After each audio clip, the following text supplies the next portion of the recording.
ইয়ারে ডিপ্লোমা, অনেকে আবার ডিপ্লোমা কমপ্লিট করছেন, অলরেডি প্র্যাকটিস করেন, আলহামদুলিল্লাহ ভালোই প্র্যাকটিস করেন।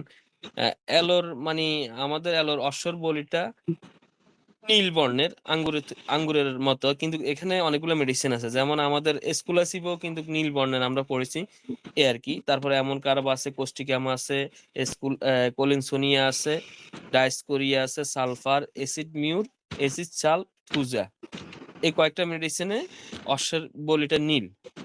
আমি ওইটাও তৎকালীন আমি ওই রেফাটরি তেমন একটা আগে ইয়ে করতাম না, তারপর আমি বরিকের রেফাটরিটা ওই সময় বরিক এবং ক্যান সমন্বয়ে এটা ইয়ে করছি আর কি। এটা যদিও এখন আমরা অলরেডি আমি এখন রবিন মরফির মেডিকেল রেফাটরি বা সিনথেসিস ফলো করার চেষ্টা করি। আর অ্যালোর এখানে রেকটামে খুব একটা স্পর্শকাতরতা থাকে, অ্যালোতে ফ্যাট ফাঁপা থাকে নাভির চারিপাশে, এটা অ্যালোর একটা একদম ইয়ে লক্ষণ, নাভির চারিপাশে ব্যথা, যা মলত্যাগ মলত্যাগের পূর্বে দেখা দেয় আর কি, মলত্যাগের পূর্বে দেখা দেয়। এখানে কিন্তু স্পষ্ট একটা পার্থক্য আমরা নাক্সের সাথে করতে পারি, কারণ তলপেটে আমাদের ব্যথা থাকে নাভির চারিপাশে, ওই ব্যথাটা কিন্তু অ্যালোতে স্পষ্ট যে নাভির চারিপাশে, কিন্তু নাক্সের হচ্ছে তলপেটে। এটা একটু মানে আমরা একটু সূক্ষ্ম পার্থক্য, তো এটা মনে রাখতে হবে। আর ওইটা মানে অ্যালোতে কিন্তু মলত্যাগের পূর্বেই এই ব্যথাটা দেখা দেয়, মলত্যাগের সময় এবং পরে উপশম। দেখেন পার্থক্যটা কতটা সূক্ষ্ম হইতে পারে। নাক্সের ক্ষেত্রে যে ব্যথাটা হয় এটা কিন্তু মলত্যাগের সময় হয়, এবং কি প্রতিবারে মলত্যাগের পরে উপশম। আর অ্যালোর ক্ষেত্রে মলত্যাগের সময় এবং পরে উপশম, কিন্তু মলত্যাগের পূর্বেই ব্যথাটা দেখা দেয়। তাহলে আশা করি আপনারা এটা বুঝে নিবেন, সূক্ষ্ম একটা পার্থক্য এ আর কি। আর মলদ্বারে জ্বালা থাকে, ওই জ্বালাটা ঠান্ডা পানিতে উপশম হয় অ্যালোর ক্ষেত্রে আর কি। আর অ্যালো আবার রেকটাম প্রোলাপসের ক্ষেত্রে ভালো একটা মেডিসিন। সেখানে রেকটাম মানে দেখা যায় প্রোলাপস হয়, এটা হচ্ছে যে প্রস্রাবকালে বা বায়ু নিঃসরণের সময় এই মনে হয় মল বের হইতেছে আর কি, যেটা প্রস্রাব করার সময় বা বায়ু নিঃসরণের কারণে মনে হয় যেন মলটা বের হয়ে যাইতেছে, এরকম একটা রোগীর অনুভূতি থাকে। মলদ্বারের দুর্বলতার মল অসাড়ে নির্গত হয়।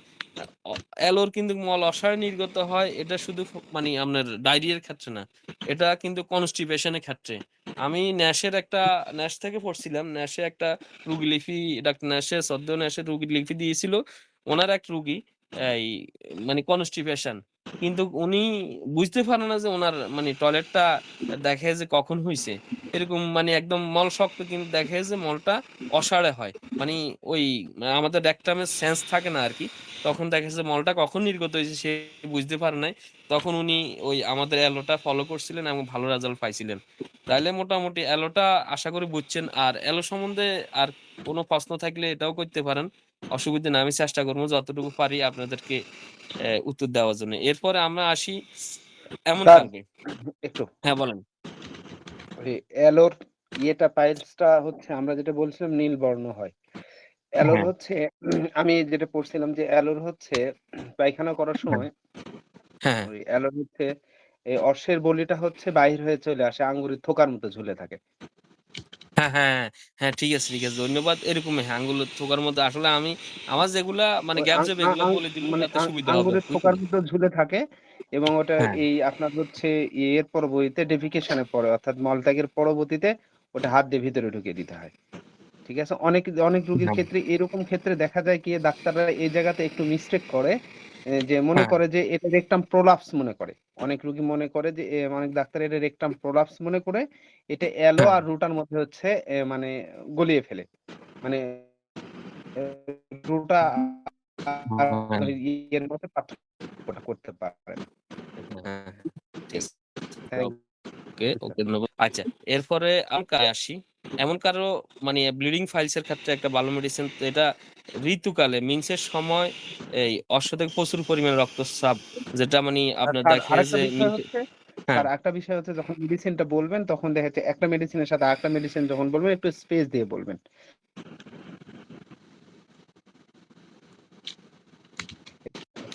আচ্ছা আচ্ছা, ঠিক আছে, ধন্যবাদ ধন্যবাদ। মানে এমন কার যেটা আমরা সংক্ষিপ্ত লক্ষণ সেটা হচ্ছে যে আহ, মাসিকের সময় ঋতুকালে অশ্বের প্রচুর রক্তস্রাব, মানে আমাদের অশ্ব থেকে প্রচুর পরিমাণে রক্তস্রাব হয়, এটা এক্সটার্নাল ফাইলস এর ক্ষেত্রে যেটা মানে আমরা ওই একটু আগে অ্যালোর ক্ষেত্রে যেটা ভাই বললো আঙ্গুরের থোকার মতো নীল বর্ণের বেরিয়ে আসে, এটা এক্সটার্নাল ফাইলস এর ক্ষেত্রে ব্যবহার হয়। বাহ্যের পরে মানে মলত্যাগের পরে যন্ত্রণা বৃদ্ধি, শয়ন উপশম। মলত্যাগের পরে যন্ত্রণা বৃদ্ধি অনেক মেডিসিন আছে, এটা আমরা ওই রেপার্টরি যেহেতু করছিলাম, এটা আপনারা ওই পাবেন আমাদের ওই যে আরজু ভাই যদি কমপ্লিট করে ওইটা আপনার দিয়ে দিমু, তখন তো আপনি দেখবেন অনেকগুলো মেডিসিন। আর শয়ন উপশম, এটা এমন কার্বের ক্ষেত্রে অবশ্যই একটু মনে মনে রাখতে হবে আর কি। এই শয়নকালে, হ্যাঁ শয়নকালে উপশম, এটা আমার মনে হয় অন্য মেডিসিন আছে কিনা ওইটা আমি আসলে রেপার্টরি ইয়ে করি নাই, তো এটা আসলে সময় পাইনি, রেপার্টরি ইয়ে করে করার পরে আমি দেখবো এই আর কি। আচ্ছা, এর পরবর্তীতে আপনার পরিচিত মেডিসিনের ভিতরে আমাদের কোলিনসোনিয়াটা, কোলিনসোনিয়া আমরা স্কলারশিপের সাথে মোটামুটি একটা লক্ষণ হুবহু প্রায় মিল, সেটা হচ্ছে মলদ্বারে ছোট ছোট কাঠি দ্বারা ভর্তি মনে হয়। এটা আমরা পড়েছি স্কলারশিপ ফার্স্ট গ্রেডের মেডিসিন, কোলিনসোনিয়া এক্ষেত্রে থার্ড গ্রেডের মেডিসিন। আর গর্ভ অবস্থায় শেষ মাসগুলোতে মানে ফাইলসের সমস্যা দেখা দেয় আর কি, কোলিনসোনিয়ার একটা লক্ষণ। সেটা আর হচ্ছে যে একটু একদম, স্লো বললে ভালো হতো, একটু লিখছিলাম হ্যাঁ তো। আচ্ছা সরি সরি, তাহলে আমরা স্কলারশিপের যে লক্ষণটা এই ছোট ছোট কাঠি দ্বারা মলদার ভর্তি, না স্যার, ওই এটা লক্ষণটা, কলিনসোনিয়া স্যার, স্কুইলাস না, এটা হচ্ছে কলিনসোনিয়া। হ্যাঁ আলোচনা হইতেছে কোলিনসোনিয়া, কিন্তু স্কুলোসের মতোই মানে ছোট ছোট কাঠি দ্বারা মলদার ভর্তি মনে হয়। এটা দুইটা মেডিসিনে আছে, আমরা গতকালকে আলোচনা করছিলাম। এটা স্কুলোসিপ এক্ষেত্রে ফার্স্ট গ্রেডের মেডিসিন, আর আমাদের কোলিনসোনিয়া থার্ড গ্রেডের মেডিসিন, এই আর কি। আর নেক্সট আমি কোলিনসোনিয়া আলোচনা করছি। কোলিনসোনিয়ার গর্ভ অবস্থার শেষ মাসগুলোতে দেখা যায় লাস্ট মানে যে 3 মান্থ ওই ক্ষেত্রে ফাইলসের সমস্যা দেখা দেয় আর কি। এই একটা লক্ষণ আছে। আর এই ফাইলসের সাথে রেকটাম প্রোলাপস, ইউটেরাস প্রোলাপস, এগুলা কোলিনসোনিয়াতে আমরা পাই। আর কোলিনসোনিয়াতে মানে একটা সুপার লক্ষণ আছে, যেটা হলো যে আমরা এই ফ্যাটের মানে দেখা যায় বায়ু জমাহিত কলিক ফেন, যেটা সন্ধ্যার সময় দেখা দেয় আর কি। এটা হচ্ছে কলিক ফেন, এটা হচ্ছে যে অ্যাবডোমিনাল প্লাটিউলেন্স যেটা আমরা বলে থাকি, ওইটার ক্ষেত্রে কলিক ফেন দেখা দেয়। আর আরেকটা আরেকটা রিপিট করুন একটু, কখন সন্ধ্যার হ্যাঁ সময় দেখা যায় কলিক পেন না? সন্ধ্যার সময়, হ্যাঁ এই জিনিসটা একটু মনে রাখতে হবে। এটা মানে ফ্যাটের মাঝে বায়ু জমি, ওই কারণে ফ্যাট ব্যথা দেখা দেয়, এটা সন্ধ্যার সময় দেখা দেয়, এটা কোলিনসোনিয়ার ক্ষেত্রে। এটা এটা কি যে কোনো রোগীর ক্ষেত্রে হতে পারে, মানে এটার শুধুমাত্র? সাথে আসলে ওই যে আপনার শুধু ওই ফ্যাট ফাঁপার কারণে আপনার দেখা যায় যে ফ্যাটে ব্যথা দেখা দেয় সন্ধ্যার সময়। এটা যদি আপনার এটার সাথে যদি আমাদের ফাইলসের সমস্যা থাকে, ওইটা হলে সবচেয়ে ভালো হয় এই আর কি। মানে এটা সবচেয়ে একদম প্রমিনেন্ট লক্ষণ আর কি, এই আর কি।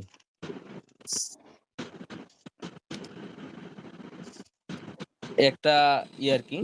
আচ্ছা, যা হোক আপনার, আশা করি এটা হয়। আর পর্যায়ক্রমে কোষ্ঠবদ্ধতা এবং উদারাম, এটা কিন্তু পর্যায়ক্রমে দেখা দেয় কোলিনসোনিয়ার ক্ষেত্রে আর কি। পর্যায়ক্রমিক আরো মেডিসিন গুলো আছে। আচ্ছা ঠিক অনেক আছে, এটা মেডিসিন আছে, ওইটা ঠিক আছে। হ্যাঁ হ্যাঁ, ওইটা অনেকগুলো মেডিসিন আছে এই আর কি। তো আমরা মোটামুটি এটা এতটুকু পর্যন্ত আলোচনা আর কি, এটা কোলিনসোনিয়ার। আর এটা সম্বন্ধে আসলে আমি আরো ডিটেলস আজকে আসলে ওইভাবে সময় পাই নাই। আমাদের ফ্রেন্ড গ্রুপে দেখে যে আমাদের হঠাৎ করে আপনার স্যার ইয়া আমাদের আনোয়ার ভাই আমাদের সাথে হাজির হয়েছিলেন। তো অনেকক্ষণ কথাবার্তা হয়েছিল, প্রায় সেই সেটা তো 12টা বিশাল 12:30 ব্যাপার। থেকে শুরু করে হ্যাঁ, প্রায় 2টার পর পর্যন্ত, যার কারণে আমি ওইভাবে স্টাডিটা করতে 12টা পারি নাই 12:30 এই আর থেকে কি। 2টা পর্যন্ত। সেই সময় চেম্বারে রুগী ছিল না বসের? বৃষ্টি হয়েছিল। ও আচ্ছা, আমার এই কারণে এই কারণে। হ্যাঁ, আজকাল তো প্রচুর আমারে বৃষ্টি বলতেছে যে হয়েছে। বৃষ্টি শব্দ শুনতে পাইতেছেন কিনা, আমি কই হ্যাঁ। মানে আবার আমাদের গ্রুপে আর অন্য কেউ ছিল না, আমরা দুইজনে আসলে একটু ডিসকাস করছিলাম আর কি। তো আচ্ছা আসলে এই কারণে সময়টা পাইছি আর কি। যা হোক এই আর কি।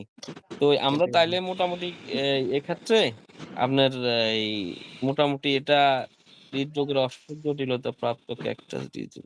আচ্ছা, এখানে একটা মানে আমাদের অ্যালেন কিনোর্সের একটা কথা আছে। সেটা হলো যে আমাদের হার্ট ডিজিজের ক্ষেত্রে মানি মানি দেখা যায় ফাইলসে যে কমপ্লিকেশন যেটা জটিলতা, এটা যদি আমাদের বিশেষ করে ক্যাকটাস ডিজিটালিস বা আদার্স যে মেডিসিনে যদি কাজ না হয় হার্ট ডিজিজের সাথে আরকি, ওই ক্ষেত্রে কলিনসোনিয়ার কথা, বাবার কথা বলছে অ্যালেন কিনোর্সে আরকি। এটাও আপনারা এড করে নিতে পারেন এই আরকি। মোটামুটি কলিনসোনিয়া তো একদম ব্লিডিং ফাইলস, এটা তো আপনারা জানেনই এই আরকি। আর দেখেন এই কলিনসোনিয়ার সমস্ত যন্ত্রণা সন্ধ্যায় মানসিক উত্তেজনায় ও ঠান্ডায় বৃদ্ধি পায়। সন্ধ্যায় মানসিক উত্তেজনায় ও ঠান্ডায় বৃদ্ধি পায় এবং উত্তাপে উপশমিত হয়।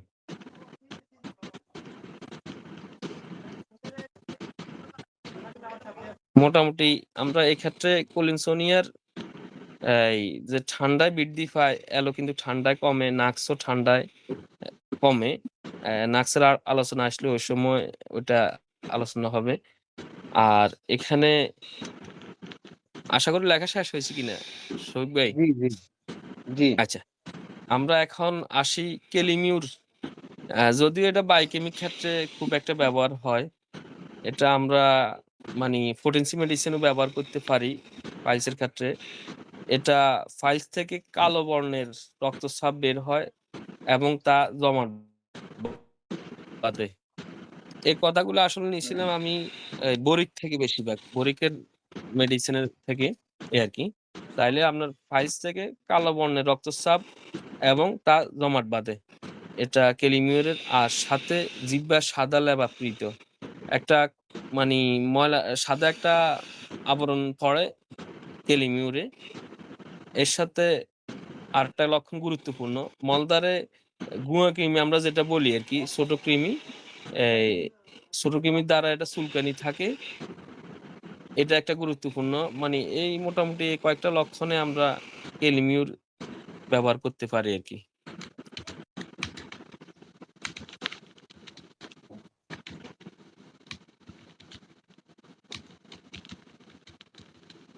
আচ্ছা, নেক্সট আপনাদের লেখা কতটুকু হইতেছে? আমারে একটু মানি জি মোটামুটি জি লেখাটা হয়েছে, হয়েছে। একটু বলবেন আরকি। হ্যাঁ, আমরা নেক্সট মেডিসিন নাক্স ভূমিকা। নাক্স ভূমিকা সম্বন্ধে এখানে আশা করি সবাই মোটামুটি কম বেশি ভালোই জানেন এই আরকি। খুব প্রিয় দুনিয়ার মেডিসিন। বেশি। হ্যাঁ, নাক্স মানে নাক্সের রোগগুলা দেখা দেয়, এটা আশা করি মোটামুটি এটা সবাই জানেন। যারা বিশেষ করে বসে, বসে কাজ করে আ শোধ করে না কিন্তু এভাবে পরিশ্রম বেশি করে। বিভিন্ন ধরনের মানি ত্রিভুজ যে অতিরিক্ত খায় এবং কি তৈলাক্ত মানে বিভিন্ন ধরনের তৈলাক্ত মসলা জাতীয় খাওয়ার-টাওয়ার এগুলা খায়, স্পাইসি ফুড। আর এর পরবর্তীতে অনেক ক্ষেত্রে রাত্রি জাগরণ যেটা, এটা অনেকগুলো মেডিসিন আছে। রাত্রি জাগরণ করে। তাদের ক্ষেত্রে মূলত নাক্স এবং কি যারা অ্যালকোহল পান করে, অ্যালকোহল, বিয়ার এগুলাতে অভ্যস্ত আরকি, পান করাতে অভ্যস্ত। তাদের ক্ষেত্রে আমরা এই নাক্স ব্যবহার করতে পারি। আরেকটা ব্যবহার আছে। আমরা সচরাচর দেখি থাকি যে বিভিন্ন অ্যালোপ্যাথ মেডিসিন, বিভিন্ন হার্বাল মেডিসিন, বিভিন্ন মেডিসিন গুলা আসলে এগুলা মানি দেখে যে খাওয়ার পরে রুগীরা আমাদের কাছে আসে। এক্ষেত্রে নাক্স এই চমৎকার একটা মেডিসিন। এটা সর্বাঙ্গীন ক্ষেত্রে আরকি নাক্সে যেগুলো লক্ষণ থাকে। এখন আসি আমি মলদ্বারের লক্ষণ। মলদ্বারের নাক্স আসলে মূলত একটা প্রিয় লক্ষণ। এটা মোটামুটি এটা বারবার নিষ্ফল মলত্যাগ এই দেখে যে মলত্যাগটা ক্লিয়ার হয় না। যতবারে যায় মলত্যাগের আগে এই যে একটু আগে অ্যালোটা আমি একদম ১ম এ বলছিলাম। অ্যালোটা মূলত আমাদের যেটা দেখতে পাই সেটা হচ্ছে যে মলত্যাগের পূর্বে নাভির চারপাশে একটা ব্যথা থাকে। আর নাক্সের ক্ষেত্রে তলপেটে এটা মলত্যাগের আগে যে ব্যথাটা থাকে, এই ব্যথা এটা মলত্যাগের সময় থাকে। কিন্তু মলত্যাগ হইলেই উপশম। মানে টয়লেটটা ক্লিয়ার হইলে সে অনেকটা প্রত্যেকবার মলত্যাগের পরে তার মানে পেটের ব্যথা যেটা এটা কমে যায়। প্রত্যেকবারে এই আরকি। বারবার এইভাবে টয়লেট হয়, টয়লেট ক্লিয়ার হয় না। এটা একটা চমৎকার একটা লক্ষণ। এক্ষেত্রে এই লক্ষণটা আপনারা একটু মনে রাখবেন আরকি। আর নাক্সের এমনি ফাইলসের ক্ষেত্রে আমরা যেটা দেখি এটা চুলকানিও থাকে, রক্তস্রাবী ফাইলস এই আরকি। এটা সচরাচর ওইভাবে হয় আরকি। আর এর পরবর্তীতেও এই মানি দেখা যায় নাক্সের রোগীর এমনে সাধারণত বিদ্বেষপূর্ণ মানসিক লক্ষণ যেটা, আমরা জানি যে নাক্সের রোগী অধৈর্য, উত্তেজনাপ্রবণ, হিংসুটে শর্ট টেম্পার, হিংসুটে। হ্যাঁ, হিংসুটে আর সহজে উত্তেজিত হয় এবং দেখে যে খুব মানি বিদ্বেষপূর্ণ ঝগড়াটে আরকি। তো এই ঝগড়াটের ক্ষেত্রে নাক্স ভূমিকার একটা চমৎকার একটা রেপার্টরিতে দেখলাম একমাত্র আরকি। সেটা হইলো যে তারে যদি কেউ মানি রাগান্বিত করে তখনই সে মানে ঝগড়া করে আরকি। ওইটা একসময় মানি ওই আলোচনা করব আরকি। ওইটা মানি রেপার্টরিতে ওইটা আমি করছিলাম। আমরা যখন দেখি নাকসে যাবো তখন ওটা আলোচনা হবে স্যার। হ্যাঁ, না আমরা একটু নাকস সংক্ষেপে কিন্তু বলে আমাদের ফেলছি লিস্টে আরকি। নিয়ে নিব। হ্যাঁ। সংক্ষেপে এটা বলে ফেলছি আরকি। আরকি। নাক্সের বিদ্বেষ বা এগুলা আর এগুলা জাস্ট তাকে যদি কেউ বিরক্ত করে তখন তার একটা দেখা দেয় আরকি। আর মাসিক চলাকালে নাক্সের মহিলা রোগীদের ক্ষেত্রে এটা ঝড়কার একটা ভাব প্রকাশ পায় আরকি মাসিক চলাকালে। এক্ষেত্রে ক্ষুদ্র একটা পার্থক্য ক্যামিলার সাথে মনে রাখিবেন, এটা অবশ্যই ফাইলস এর ক্ষেত্রে জড়িত না। এটা হচ্ছে যে যেমন মাসিকের একদম অনসেট শুরু হইলে যেদিন শুরু হয় ঐদিনে ক্যামিলা রোগীদের মধ্যে ঝড়কাটে মনোভাব থাকে। কিন্তু নাক্সের ক্ষেত্রে চলা অবস্থায় থাকে। এই সূক্ষ্ম একটা পার্থক্য আছে। আচ্ছা যাক আমরা নাক্স মোটামুটি আশা করি নাক্সের এই লক্ষণগুলা আমরা ফাইলে আমরা এক্ষেত্রে এই মানি ফাইলস এর ক্ষেত্রে আমরা এটা প্রয়োগ করতে পারি আরকি। আরো লক্ষণ আছে যে আমি আসলে অতটুকু এড করতে পারি নাই আরকি। তাইলে মোটামুটি নাক্স তো আপনাদের অনেকে আগে থেকে জানেন। আর লেখা তো শেষ হইছে না নাক্সের ইয়েটা? জি। আমি আচ্ছা। শুধু একাই বলতেছি, আপনাদের না হলে আপনারাও বলবেন। পরে হ্যাঁ, খালি এই বলবেন যে আমিনুল ইসলাম স্যার হচ্ছে সুবিধাবাদী জিন্দাবাদ। বিশেষ করে না অপাঠ্য ঠিক অভিযোগ আছে। বেশি আসছে। না ঠিক আছে। এই আরকি। আচ্ছা আমরা স্যার এইটা এখন একটু জি বলেন। এই যে ক্যামোমিলা যে মাসিক হ্যাঁ, শুরু হলে ঝগড়া ক্যামোমিলা হয়। হচ্ছে ক্যামোমিলা ঝগড়াটে ভাবটা প্রকাশ পায় স্যার যেটা বললেন মেনস্ট্রুয়েশন শুরুর মাসিক সময়। আর শুরুর নাক্সভমটা যখন শুরু হয়ে গেছে, চলমান সময়ে নাক্সভমের পেশেন্টটা অনেকটা ঝগড়াটে ভাব প্রকাশ পায়। এই ২ টা হচ্ছে সূক্ষ্ম পার্থক্যের কথা বলেছেন। আরো ঠিক একটা আছে। লক্ষণ ক্যামিলের আছে যদিও এক্ষেত্রে না, যেটা চাইল্ড ডিউরিং প্রসব বেদনার সময় ক্যামেলার রোগী আমরা তো জানি অনেক সময় গালিগালাজও করে। শুধু ঝগড়াটে না। হুম, এটাও মনে রাখতে পারেন। আর নাক্সের রোগীর ক্ষেত্রে এটা কেউ যদি বিরক্তি করে তারে, তাইলে তখন যাই সে একটু ঝগড়াটে মনোভাব দেখা দেয়। এই একটা পার্থক্য আছে। এটা লিখে রাখতে পারেন চাইলে। এই আরকি। আরো একটু বলেন। জি বলেন। স্যার যেটা স্যার আমি একটু এখানে রিপিট করে দিই তাতে আমার মনে থাকবে। উনি যেটা বললেন সেটা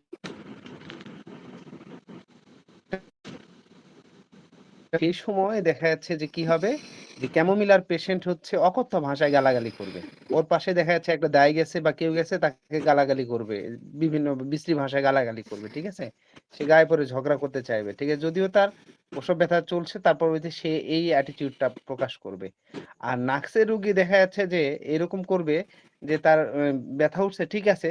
কিন্তু সে কাউকে কাছে পেতে সে বিরক্ত বোধ করতেছে। ঠিক আছে? তখন সে দেখা যাচ্ছে যে ঝগড়া বলতে অকথ্য ভাষায় গালাগালি করবে না। কিন্তু দেখা যায় বিরক্তি ভাব প্রকাশ করবে।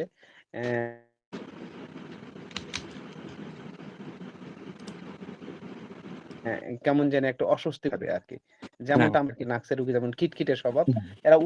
এরা যেমন উত্তেজক খাবার খেতে যেমন পছন্দ করে, এরা নিজে উত্তেজিত হতেও পছন্দ করে। খুব সহসায় উত্তেজিত হয়ে যায়। এই কথাটা স্যার বুঝাতে চেয়েছেন। স্যার ঠিক আছে স্যার? হ্যাঁ, ঠিক আছে। ওকে, ওকে। এটাই। আচ্ছা এরপরে আমরা এটা লিখে নেন। অ্যানাকার্ডিয়াম আমরা একটু পড়ব। অ্যানাকার্ডিয়ামটা তো আমরা সবসময় যেটা স্মরণশক্তির দুর্বলতা, এটা তো আমরা বুঝি অ্যানাকার্ডিয়াম কিছু মানসিক লক্ষণও আছে। সব ক্ষেত্রে যে মানসিক লক্ষণ আমরা পাবো, ব্যাপারটা এমন না। মানে অ্যানাকার্ডিয়াম তো মূলত মানসিক লক্ষণ ২ টা না আরকি।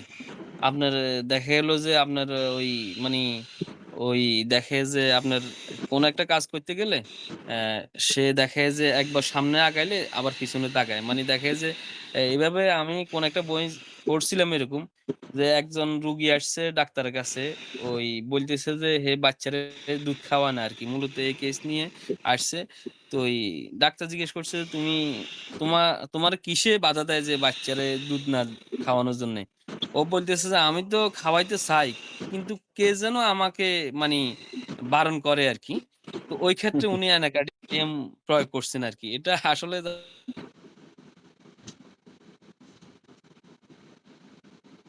তাতে মনে থাকার জন্য ফাইলস এর সাথে জড়িত দ্বিধাদ্বন্দ্ব হবেন। হ্যাঁ, এই আরকি। তো ওই আমাদের এখানে অ্যানাকার্ডিয়ামে মলদ্বারে একটা একটা গজ আছে এরকম একটা, বা সিপি আছে এরকম একটা, সিপি দ্বারা ভর্তি বা গজ দ্বারা ভর্তি, এটা একটা রুগীর মনে হয় আরকি। মলদ্বারে প্রচন্ড ব্যথা থাকে। মলত্যাগ করার সময় রক্তস্রাব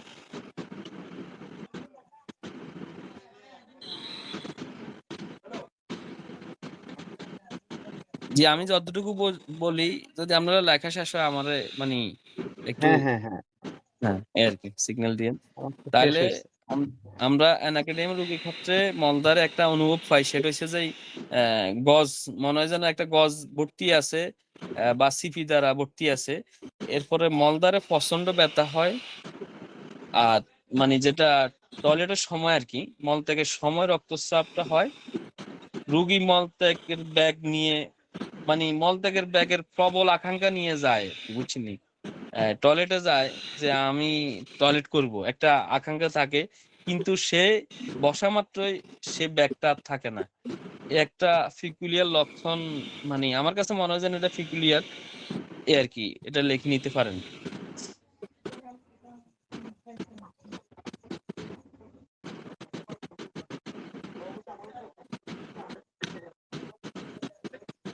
স্যার রোগী আরেকবার মলত্যাগ, বলবেন প্লিজ।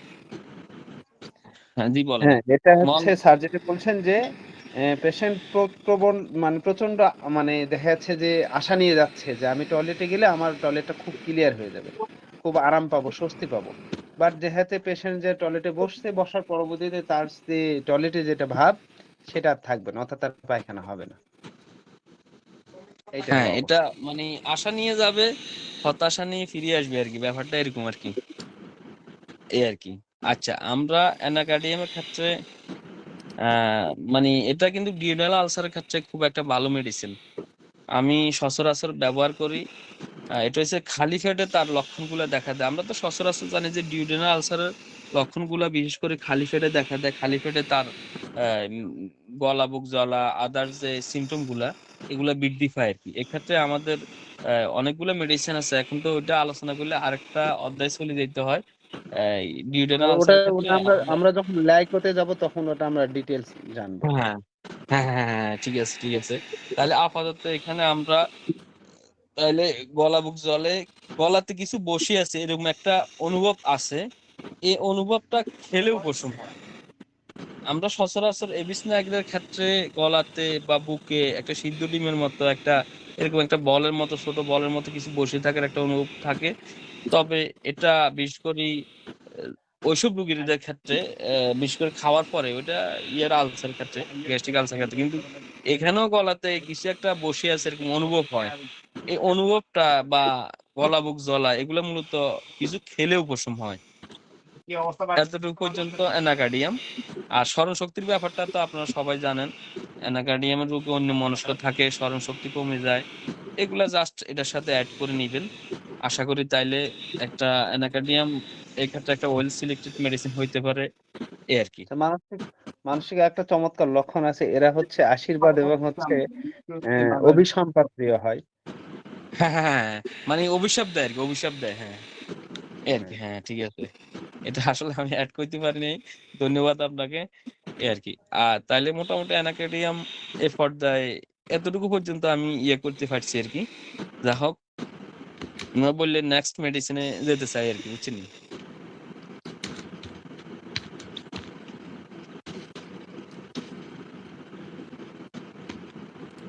কারো কোনো সমস্যা আছে কিনা? আমার লিখে তো শেষ। আপনাদের কারো গ্যাপ থাকলে বলবেন। কি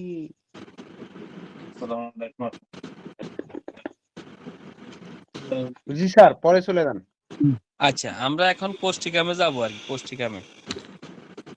কোষ্ঠিকামের রোগী ঠিক নাক-ভূমিকের মতো রাত্রি জাগরণ একটা লক্ষণ থাকে, রাত্রি জাগরণ একটা কারণ আরকি। যেমন আমরা কপুলার সিন্ডিকাসের মধ্যে দেখি, নাক-ভূমিকাতে দেখি রাত্রি জাগরণের কারণে তার সমস্যা দেখা দেয়। তারপর শোক, দুঃখ থেকে অতিরিক্ত দুঃখে, আনন্দ থেকে রোগের উৎপত্তি। এগুলো মূলত তার মানে একটা মানে সর্বাঙ্গীন রোগের আরকি। আর ফাইলসের ক্ষেত্রে আমরা একটা সুন্দর লক্ষণ পাই। একদম এটা আপনাদের মনে রাখার মতো। সেটা হচ্ছে রোগী মলত্যাগের জন্য কোদ দিলে রোগীর চোখ মুখ লাল হয়ে যায় আরকি, বুঝছেন? কেন? মানে এত কষ্ট মলত্যাগের জন্য কোদ দিলে মানে চোখ মুখ একদম লাল হয়ে যায়, আর রোগী বসে মানে পায়খানাটা করতে পারে না। ভালোভাবে পায়খানা করতে হলে দাঁড়ায় পায়খানা করতে হয়। এই জিনিসটা একটু মনে রাখবেন আরকি। এটা চমৎকার পিকুলিয়ার লক্ষণ।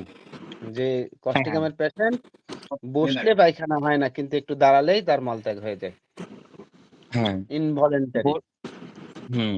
আর মলত্যাগের জন্য কোদ দেওয়ার সময় তার চোখ মুখ একদম লাল হয়ে যায়। যেরকম আমরা বিশেষ করে বেলাডোনা যে লাল থমথমে ভাব দেখি, ঠিক এটা কিন্তু কোষ্ঠিকামের ওই যে মলত্যাগের সময় আরকি, বুঝছেন?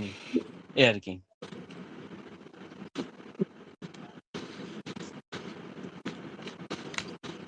আচ্ছা, যা হোক, এখন আপনার এখানে নাক্সের কিন্তু আরেকটা কথা বলা হয় নাই। কোমর ব্যথাও নাক্সে আছে। ঠিক এসকুলেসিভের মতোই। হ্যাঁ, এসকুলেসিভের অ্যাগ্রাভেশন মতোই আপনার একটা। হ্যাঁ, নাক্সের ওটা কোমর হচ্ছে ব্যথা। অ্যাগ্রাভেশনটা নাক্সের হচ্ছে আফটার কোয়েশন। হ্যাঁ, হ্যাঁ, হ্যাঁ। নাক্সের লক্ষণ যেটা ওইটা ওই আপনার ঠান্ডাতে এই মানে ঠান্ডা পানিতে উপশম হয়, ঠান্ডা উপশম হয়। এখানে যে মেডিসিন গুলো আছে আসলে এসকুলাসিভ, অ্যালো, স্যার, এফিস। মানে জি বলেন। এখানে যদি আপনি অনুমতি দিতেন তাহলে আমি একটা শর্ট একটা কেস শেয়ার করতাম। হ্যাঁ, বলেন, বলেন, বলেন, না, বলেন। শেয়ার করতে পারলাম না। অবশ্যই। আমার চেম্বারে হচ্ছে সবচাইতে বেশি, আমারই শুধুমাত্র না, আমার ওস্তাদের চেম্বারেও তাই। এই বাত ব্যথা প্যারালাইসিস এর পেশেন্ট গুলো বেশি। হ্যাঁ, হ্যাঁ, হ্যাঁ, তো হ্যাঁ। লাম্বার পেইন নিয়ে এক পেশেন্ট আসছেন। উনাকে সব রকম লক্ষণ-টক্ষণ সবকিছু বিচার করে আমি উনাকে রাস্টক্স দিই। রাস্টক্স এর পেশেন্ট। কিন্তু হ্যাঁ, হ্যাঁ। পেশেন্ট ঘুরে ফিরে এসে ওই দেখা যাচ্ছে ২ দিন ভালো আছে, পরবর্তীতে এসে বলে, "ভাই তো অবস্থা খুব খারাপ।" কি কন্ডিশন? এরকম কেন? আমি আগামাথা কিছু পাই না। শেষ পর্যন্ত উনার হচ্ছে একটা কেস টেকিং করলাম। আমি শর্টকাটে ওষুধ দিয়ে দিতাম। কেস টেকিং করার পরবর্তীতে উনি আমাকে, আমি জিজ্ঞেস করেছি যে, "আপনার এই ব্যথাটা বিশেষ করে কোন দিন বেশি হয়? কোন কাজ করার পরে?" তখন বলছে যে, "ভাই যেদিন আমি হচ্ছে স্বামী-স্ত্রী পাশাপাশি থাকি, পরের দিনে সকাল থেকে আমার এই ব্যথাটা বেড়ে যায়।" হ্যাঁ, হ্যাঁ। আমি চোখ বন্ধ করে তাকে নাক্সিমাম 1 এম প্রয়োগ করেছি। আলহামদুলিল্লাহ। ওকে মনে হয় হুম, হুম। ৮ ডোজ মনে হয় দিয়েছিলাম। আলহামদুলিল্লাহ হুম। পেশেন্ট ভালো আছে। না, ঠিক আছে। ওই ক্ষেত্রে নার্সে এই যে কোমর ব্যথা, আচ্ছা ঠিক আছে, যাক আলহামদুলিল্লাহ আপনি সুন্দরভাবে ব্যাখ্যা করছেন। আশা করি সবারই মনে থাকার কথা। আমাদের শহীদ ভাই যেভাবে ব্যাখ্যা করলো, এটা একদম মনে থাকার মতো কথা। আর নার্সের কোমর ব্যথার ক্ষেত্রে একটা লক্ষণ আমি সংযোজন করতেছি। সেটা হলো যে নার্সের যে কোমর ব্যথাটা, ও কোমর ব্যথাটা রোগী যখন শোয়, শুইলে আপনার দেখা যায় যে মানে এপাশ থেকে ওই পাশ ফিরতে পারে না। আমরা বিশেষ করে ডান কাত থেকে বাম কাত, বাম কাত থেকে ডান কাত ফিরি না? অনায়াসে ফিরতে পারি। রোগীর কোমর ব্যথার ক্ষেত্রে কিন্তু রোগী এক পাশ থেকে অন্য পাশে ফিরতে হইলে রোগী উঠে বসতে হয় শোয়া থেকে। বসে এরপরে ফিরতে হয়। এটা একটা peculiar লক্ষণ হিসেবে নার্সের এটা এড করে নিতে পারেন আরকি, আশা করি।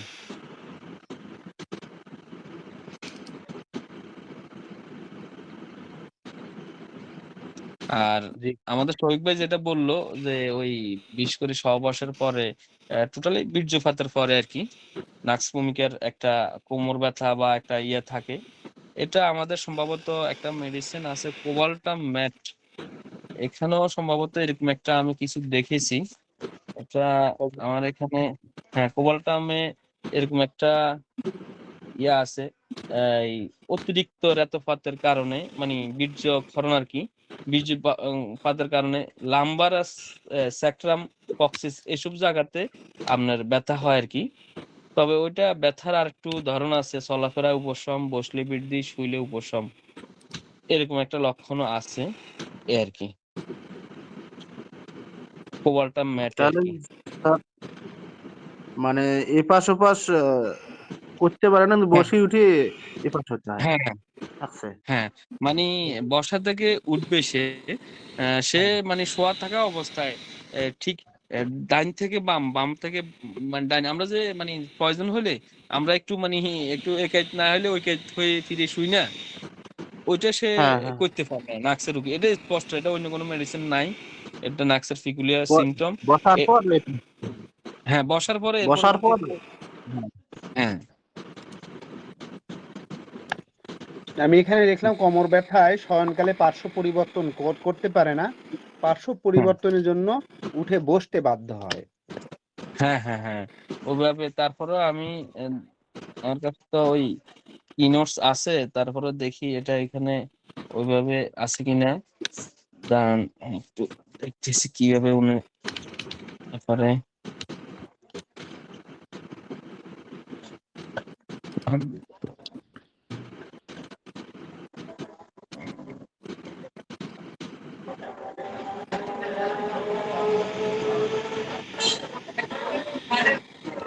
হ্যাঁ, আমি ওই অ্যালেন কিনোটসে ব্যথাটা পাইছি আর কি, বুঝছেন, ফিটের ব্যথা, ঠিক আছে। আম, বিছনা থেকে প্রথমে উঠে বসে, তারপরে ফাঁস ফিরতে হয় আর কি। এ একটা মানে মানে এভাবে ওনারা দিছে আর কি। তা আমি জাস্ট আশা করি ব্যাপারটা হয়তো আমরা কেউ এভাবে সাজাইলে কি ওভাবে সাজালে কি সবাই বুঝছে কি না ব্যাপারটা, বুঝছেন নি, একটু জানাইন আর কি।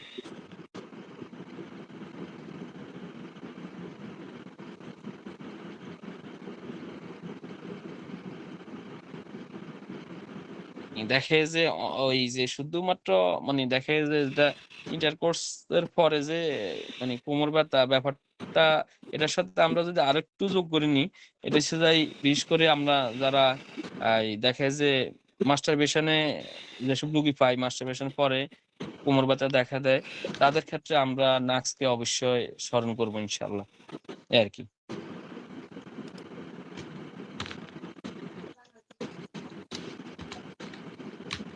Sir next. হ্যাঁ, নেক্সটে আমরা সম্ভবত কোষ্ঠিকাম শেষ করছিলাম, হ্যাঁ। আচ্ছা, কোষ্ঠিকামের আর একটু লক্ষণ মানে অশ্বের যেটা ইয়ে আর কি, ওটা বড় হয় আর কি, অনেক লার্জ, যেটা আমরা সচরাচর আমরা কিন্তু এক্সক্লুসিভে আছে, অ্যালোতে আছে, কার্বোভেজে আছে, কেলিকার্বে আছে, নাইট্রিক অ্যাসিডে আছে, নাক্স ভূমিকাতে আছে, সালফারে আছে, এগুলো ফার্স্ট গ্রেডের মেডিসিন। এটা আমি ক্যান্ট থেকে নিয়েছিলাম, ইয়ার মানে লার্জ আর কি, যেটা পাইলসের বলি বড় হয় আর কি, অনেক বড় হয়। আর সেকেন্ড গ্রেডে কয়েকটা মেডিসিন আছে, এগুলা কি আপনারা লিখে নিবেন না এমনি? ওইটা তো আমি ওইখানে আছে এই আর কি, তারপরও আস্তে আস্তে লিখে নেন। এসকুলেসিভ, aloe, carbo veg, causticum, kali carb, nitric acid, nux vom, sulphur, এগুলো ফার্স্ট গ্রেডের। অশ্বের বলিটা মানে ফাইলসের বলিটা অনেক বড় হয়। কোস্টিকামের ক্ষেত্রে সুন্দর আরেকটা ফিগুলিয়ার লক্ষণ আমার মানে দেখতে পাইতেছি, সেটা হচ্ছে যে মানে দেখে যে অশ্বের কথা মনে হইলে যন্ত্রণা আরো বৃদ্ধি পায়।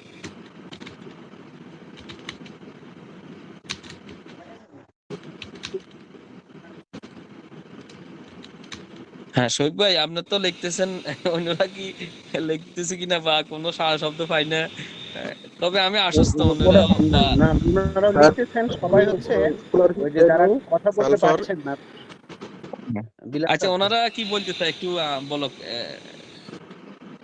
একটু বলেন। পাইলসের বলি তো বড় হয়, এর সাথে যে বললেন সালফার, কার্বোভেজ, এসকুলার হিপ, পরেরগুলা কি? এগুলা এগুলা আচ্ছা হ্যাঁ, এখানে মানে আপনি কোনগুলো মানে যেমন স্কলারশিপ, অ্যালো, কার্বোবেস, কোস্টিকাম, কেলিকার্ভ,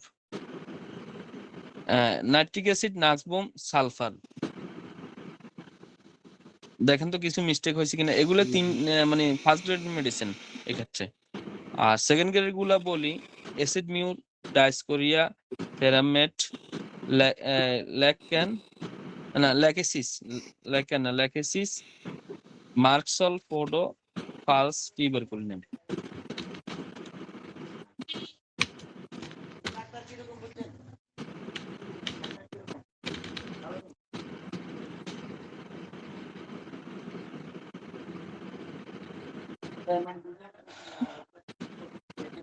আশা করি সবাই তো লিখতেছেন বা মোটামুটি মনোযোগ সহকারে এটা শুনতেছেন। তাইলে আমরা একটা ফিকুলিয়ার লক্ষণে কোষ্ঠিকামের একটা ফিকুলিয়ার লক্ষণ আমরা একটু বলছি, লিখছেন কিনা এগুলা? হ্যাঁ জি বিলাস লিখেছি। আহমেদ, মেডিসিন জি জি হ্যাঁ, যদি মিথ্যেকে অবশ্যই আমাকে বলবেন। এক্ষেত্রে কোনো রকম সংকোচ বোধ করবেন না, এটাতে আমি কষ্ট পাবো। কারণ হচ্ছে যে আমি যে উদ্দেশ্যে আপনাদেরকে আলোচনা করা, আমরা যদি অসম্পূর্ণ থাকি যায় এটা তো মানে আমার নিজের কাছে খারাপ লাগে, কথা বুঝছেন এই আর কি। আচ্ছা যা হোক, তাহলে অশ্বের কথা মনে হলে যন্ত্রণা বৃদ্ধি পায়, এই একটা ফিকুলিয়ার লক্ষণ আমরা দেখে যে শুধুমাত্র ইয়েতে কোষ্ঠিকামে পাই, এ আর কি একটা ফিকুলিয়ার লক্ষণ বলতে পারেন এটা। আর দেখেন রবিন মরফিতে ফিটসুলার ক্ষেত্রে এই কিন্তু কোষ্ঠিকামটা ফার্স্ট গ্রেডে দিছে, কিন্তু ফিটসুলার আমি অন্য লক্ষণ যদি আপনারা মিলাইতে পারেন, ধরেন মানে কোষ্ঠিকামের যে লক্ষণগুলা পাইলসের মানে মলদারের এগুলো পাইলস, ফিটসুলা, ফিশার এগুলা মলদারের লক্ষণগুলা মানে সবগুলা আমরা লক্ষণগুলো ঠিক থাকলে রোগ হোক পাইলস, হোক ফিশার, হোক ফিটসুলা, এগুলোর ক্ষেত্রে কোষ্ঠিকামটা ব্যবহার করতে পারি। তাহলে মোটামুটি কোষ্ঠিকামের এগুলা আশা করি লিখছেন তো কেমন?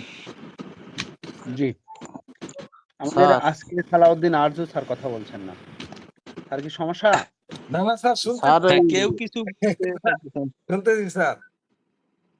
মাঝে মাঝে একটু হ্যাঁ হুঁ তো বলবেন। জি জি জি আমাদের আনসার আমাদের আনসার ভাই কিছু বলতে চায়, একটু বলেন ভাই।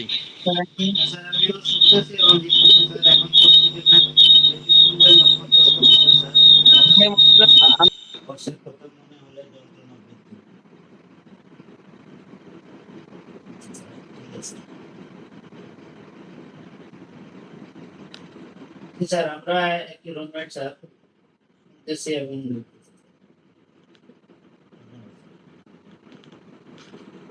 জি আনসার ভাই আচ্ছা বলেন। স্যার এমনি মজা করলাম, কিছু মনে করেন না। হ্যাঁ স্যার স্যার আমার হ্যাঁ বলেন। স্যার এই যে ফিশার, এই যে ফিসুলা আর এই হ্যাঁ যে হ্যাঁ, এই জিনিসটা একটু ক্লিয়ার হতাম স্যার।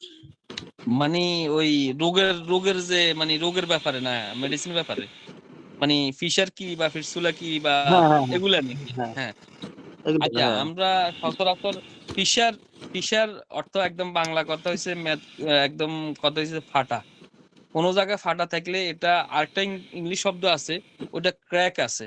যেমন ফিশার যে ক্ষেত্রে ব্যবহার হয়, ক্র্যাকও সেই ক্ষেত্রে ব্যবহার হয়। ক্র্যাকেট ফেটে গেছে, যেমন আপনার ওই মাউথের ক্ষেত্রে কিন্তু আপনার ওইটা যেমন ঠোঁটের কোন যেটা ফাটা, এটা কিন্তু ওই ক্ষেত্রে ফিশার ব্যবহার হয় না, ওইটা না না ক্র্যাকেট স্যার ব্যবহার হয়। আর ফিশার ব্যবহার হয় আপনার বিশেষ করে যেমন আপনার নিফেল ফাটা, যেটা আমরা মানে স্তনে নিফেল ফাটি যায়, ওইটা ফিশার উল্লেখ করে বিভিন্ন বইতে আছে। আর মলদার ক্ষেত্রে ফিশারটা ইউজ হয়, আরো কিছু ক্ষেত্রে ইউজ হয় এই আর কি মোটামুটি। আর ফিস্টুলাটা হইছে যাই একে সংক্ষেপে বলি, সেটা হইছে যাই এটা নালীঘা আর কি বাংলাতে। মানে ঘাটা খুব মানে যে কোনো এটা ইনফেকশনটা খুব ডিপলি মানে থাকে। মলদারের ফোড়া। হ্যাঁ মলদারে ফোঁড়া ফোঁড়া মলদারে কিন্তু অ্যাবসেস আছে, ফিস্টুলা আছে। ফিস্টুলা আর অ্যাবসেসের মধ্যে একটু পার্থক্য, সেটা হলো কি মানে আপনার অ্যাবসেস এগুলা ফোঁড়া আকারে হয়, ফাটে। এগুলা ধরেন আপনার রিকারেন্ট হইলে মানে অ্যাবসেসটার মতোই ওইটা রিকারেন্ট হইলে তাহলে এটা আমরা ফিস্টুলা ধরে নিই আর কি। মানে বারবার হয়, মানে দেখে যে 3 মাস ভালো থাকে, পরবর্তীতে মলদ্বারে খুব ব্যথা হয়, ব্যথা হয়ে যখন ফোঁড়ার মতো হয়ে এটা ফাঁকে পুজগুলো বাইরে হলে এটা শান্তি পায়। এটাই মূলত ফিস্টুলার লক্ষণ, এই আর কি। এটা স্যার কি অনবরত পুজ বাইর হয়, নালিকা যেটা? মানে না নালিখায়ের অনাবরত, সিস্টেমটা যেটা হয় স্যার, আমি একটু বলবো। বলেন বলেন বলেন। নালিখায়ের সিস্টেমটা এরকম হয়, দেখা যাচ্ছে যে মানে এটার নালিখাটা তো ভিতর থেকে হয়। আমরা যখন ডেফিকেশনের সময় স্টুলের যে জার্মগুলো থাকে, এটা হচ্ছে ভিতরের ওই ছিদ্র থাকে, ওই ছিদ্র দিয়ে হালকা হালকা যখন ভিতরে যখন যায়, ওই যে ব্যাকটেরিয়া জন্ম যখন হয়, তখন দেখা যাচ্ছে ওই জায়গাটা পছন্দ হয়ে যায়, পোঁচ জন্মায়। পোঁচ জন্মানোর পরবর্তীতে বাহিরের অংশটা দেখা যাচ্ছে যে একটা মাথা হয়ে যায়, সাদা অংশ দেখা যাচ্ছে, ওই জায়গা দিয়ে পুঁজ গড়িয়ে পড়তে থাকে। ঠিক আছে, এই যে নালীর মতো হয়ে আমাদের মলদ্বারে যেটা নালী, পাশ দিয়ে দেখা যাচ্ছে আর একটা ছিদ্র, চিকন একটা সরু ছিদ্র হয়েছে, নালীর মতো হয়েছে। তো এটা গড়িয়ে পড়ে। আবার দেখা যাচ্ছে যে আপনা আপনি দেখা যাচ্ছে কোনো ওষুধ না খেলেও অনেক সময় দেখা যাচ্ছে যে উপরে দেখা যাচ্ছে যে ওই যে কেমন প্লাস্টার দেওয়ার মতো দেখা, উপরে ঠিক হয়ে গেছে কিন্তু ভিতরে ওই যা তাই আছে। আবার ওই নির্দিষ্ট সময় পরে আবার ভিতরে দেখা যাচ্ছে যে ওই পয়জনটা জমা হয়েছে, আবার দেখা যাচ্ছে আগের মতো ছিদ্রটা দেখা দেয়। এরকম বারবার রিপিটেড যখন হচ্ছে, সেইটা হচ্ছে আমাদের ফিস্টুলা। ফিস্টুলা। ফিস্টুলার জন্য আমাদের অ্যানাদার অনেক মেডিসিন গুলো আছে। মনে হয় এটাই মনে হয় বোঝাচ্ছিলেন স্যার। হ্যাঁ হ্যাঁ, আচ্ছা আচ্ছা, আশা করি ওই মানে যিনি জানতে চাইছিল ক্লিয়ার হয়েছেন। তারপরও আমি নেক্সট জি স্যার, এটার জি স্যার। আসলে ওই মেডিকেল হ্যাঁ বলেন। স্বপন কুমার স্যার হতভাগা। আচ্ছা ক্লিয়ার আচ্ছা, আছে, হ্যাঁ জি হ্যাঁ, স্যার। ঠিক আছে ঠিক আছে ঠিক আছে, ওকে ওকে, ধন্যবাদ। তারপরে আমি নেক্সট, তারপরে ওইটা প্রস্তুতি নিয়ে আসি, ওইটা একটা হয়তো স্যার প্রয়োজন একটা ইয়ে করে দিব আর কি। স্যার হ্যাঁ বলেন স্যার আমি হাসান ভাই হ্যান্ড বলেন। রেজ করতে পারলাম না, এই যে আমার প্রশ্ন ছিল স্যার এখানে, যে এই যে আমরা নালীর বিষয়ে যে আলোচনা করলাম, এখানে কি কি মেডিসিন ইন্ডিকেট করা যায় স্যার? যদি এক কথায় মেডিসিন গুলো একটু ইন্ডিকেট করতেন, মেনশন এখন করতেন। আমি আমার সামনে মেডিকেল ল্যাবরেটরি যেটা রবিন মরফিটটা আছে, ওটা আমি মোটামুটি আপনার এই সংক্ষেপে বলি ফেলি কেমন, যেহেতু আলোচনা তো দিকে হইতেছে। ওইটা ফিটসুলার কি কি মেডিসিন আসে এটাই বলে ফেলি কেমন। জি জি, জি স্যার, জি জি। সংক্ষেপে বলে দেন। হ্যাঁ, ফিটসুলার ক্ষেত্রে ফার্স্ট গ্রেডের যেসব মেডিসিন আছে, এই মেডিসিনটা দেখেন মানে অরামেট, এই berberis, calcarea calcarea phos, carbo veg, carcinosin, causticum, kali carb, nitric acid, silicea. Sir paeonia আসে না স্যার? মানে ওনারা কিন্তু এখানে কিন্তু আপনার পিওনিয়ার কথা, আচ্ছা সেকেন্ড গ্রেডে আমি দেখি পিওনিয়ার সেকেন্ড গ্রেডও নাই। সেকেন্ড গ্রেডে কি মেডিসিন আছে আপনার যদি বলেন আমি বলতে পারি আর কি কেমন। পিওনিয়ারটা থার্ড গ্রেডে ফিটসুলের ক্ষেত্রে, মানে উনি ও যেটা আচ্ছা, উল্লেখ করছে, আমরা তো আসলে আমাদের মতামত এখানে মানে নিজস্ব কোনো বুঝতে মতামত পারছি নাই আর বুঝতে কি, পারছি। হ্যাঁ বুঝছেন। হ্যাঁ। হ্যাঁ হ্যাঁ, না এই পিওনিয়া আর কি। আমি অনেক অনেক ক্ষেত্রে অ্যাপ্লাই করে দেখেছি, খুব ভালো রেজাল্ট পাওয়া যায়, এই জন্য বললাম। হ্যাঁ, পিওনিয়া, ইউনিয়নটা আবার সিলিকা ফিচারের এগুলো। ক্ষেত্রে সেকেন্ড গ্রেডে। দেখেন আসলে দেখেন আমরা মূলত, আমি যেটা বুঝি আর কি, মানে আমরা ল্যাবরেটরি ক্ষেত্রে একটা মেডিসিন যে থার্ড গ্রেডে থাকলে সে ব্যবহার করা যাবে না বা সুফল পাওয়া যাবে না, ব্যাপারটা এমন না।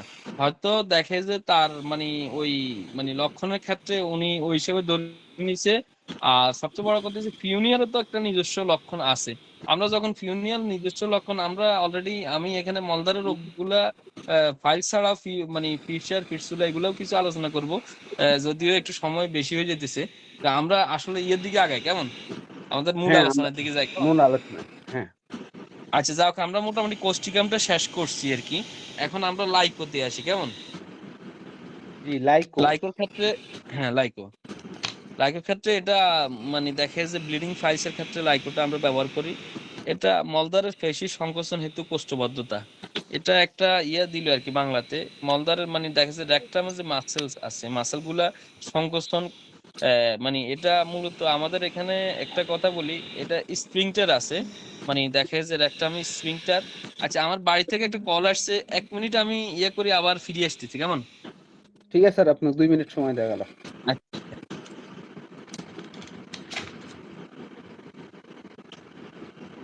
আচ্ছা স্যার, আস্তে আস্তে আমি লাইকোপোডিয়াম একটু হালকা টাচ দিয়ে দিই। হ্যাঁ, এই যেহেতু স্বপনদা গরিব মানুষ, ইন্ডিয়ার ধারে থাকেন,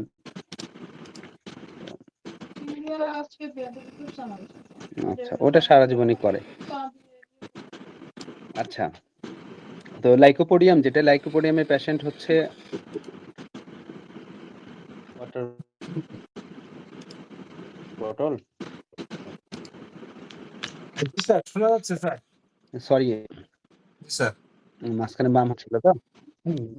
আচ্ছা আচ্ছা, শুনতে পাচ্ছেন না?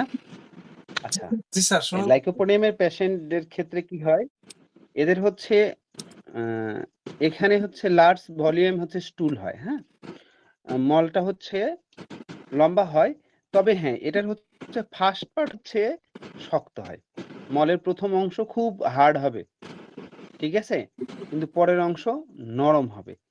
এইটা গুরুত্বপূর্ণ একটা ব্যাপার। তো এরকম ক্ষেত্রে পেশেন্ট হচ্ছে অনেক বেশি মল শক্তের কারণে টয়লেটে যেয়ে হচ্ছে মলত্যাগ করতে গেলে ব্যথা পায়, এজন্য মানে মলত্যাগ করবে কিনা ভয় পায়। কিন্তু তার স্টুলের কিন্তু চাপ থাকে। ঠিক আছে? এইটা হচ্ছে গুরুত্বপূর্ণ একটা লক্ষণ। এটা মনে রাখতে হবে এবং মলদার হ্যাঁ, কে জানি কিছু বলতে চাচ্ছিলেন, সুচিত্রা মনে হয়।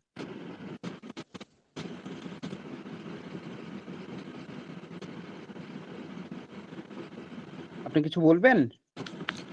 না স্যার, কেউ কিছু বলবে না তো স্যার। বলেন স্যার। আচ্ছা, এইটা হলো ব্যাপার। আর হচ্ছে আমরা তো লাইকোপোডিয়ামের পেশেন্ট গুলো জানি। এরা হচ্ছে কি বলবো, মানে বয়সের তুলনায় বেশি বৃদ্ধ দেখায়। এদের অল্প বয়সে দেখাতে মানে শরীরে যেগুলি লোম আছে, চুল আছে, সেগুলি আরকি পেকে যায়। অল্প বয়সে পাকে আরকি।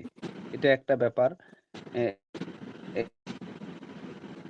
এটা গুরুত্বপূর্ণ আর আসছে।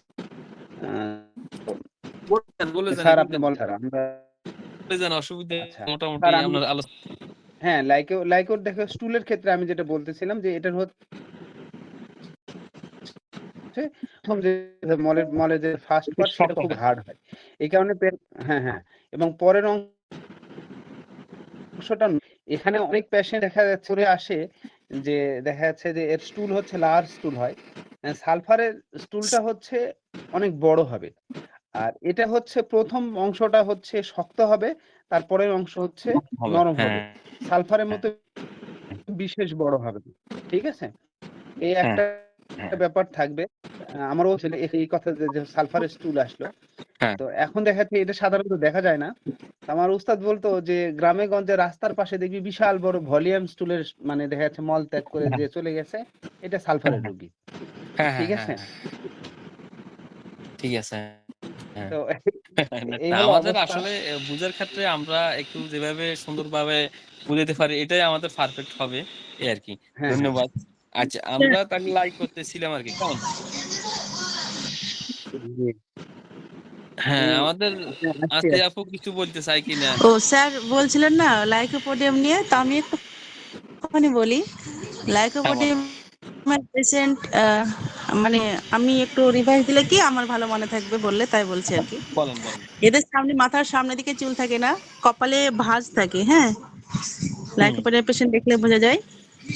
আর এদের পেশেন্ট চেম্বারে ঢুকলে এদের মধ্যে একটা কৃপণতার ভাব থাকে। এদের পোশাকটা মানে খুব থাকে না, মানে নতুনত্ব থাকে না, সেখান থেকে একটা কৃপণতা হুম, পায়। আমি লাইকোপোডিয়াম পেশেন্টের পারফেক্ট পেশেন্ট আমি দু একটা দেখেছি খুব কাছ থেকে। আর লাইকোপোডিয়ামের মধ্যে একটা নেতৃত্ব ভাব থাকে, মানে যে মানে বাড়ির মধ্যে মানে যে সে যেটা বলবে সেটাই সবাইকে শুনতে হবে, এই ধরনের ভাব থাকে। রাস্তা দিয়ে গেলে কোথাও একটা ঝামেলা হচ্ছে, সেখানে দু একটা কথা বলে দেয়। আর লাইকোপোডিয়াম পেশেন্ট হ্যাঁ, এর মুখের মধ্যে একটা বয়সের ছাপ থাকে, যে বয়সটা হ্যাঁ, থাকে তার থেকে বয়সের ছাপটা বেশি থাকে। একটা জীর্ণ শীর্ণ একটা, আর পেল মুখটা একটা পেল বর্ণ থাকে। আর চোখ দুটো খুব তীক্ষ্ণ দৃষ্টি, পেলটা কি স্যার? আসি ম্যাম, পেলটা বুঝিয়ে বলেন। একটু ফ্যাকাশে থাকে, ফ্যাকাশে বর্ণ থাকে মুখটা।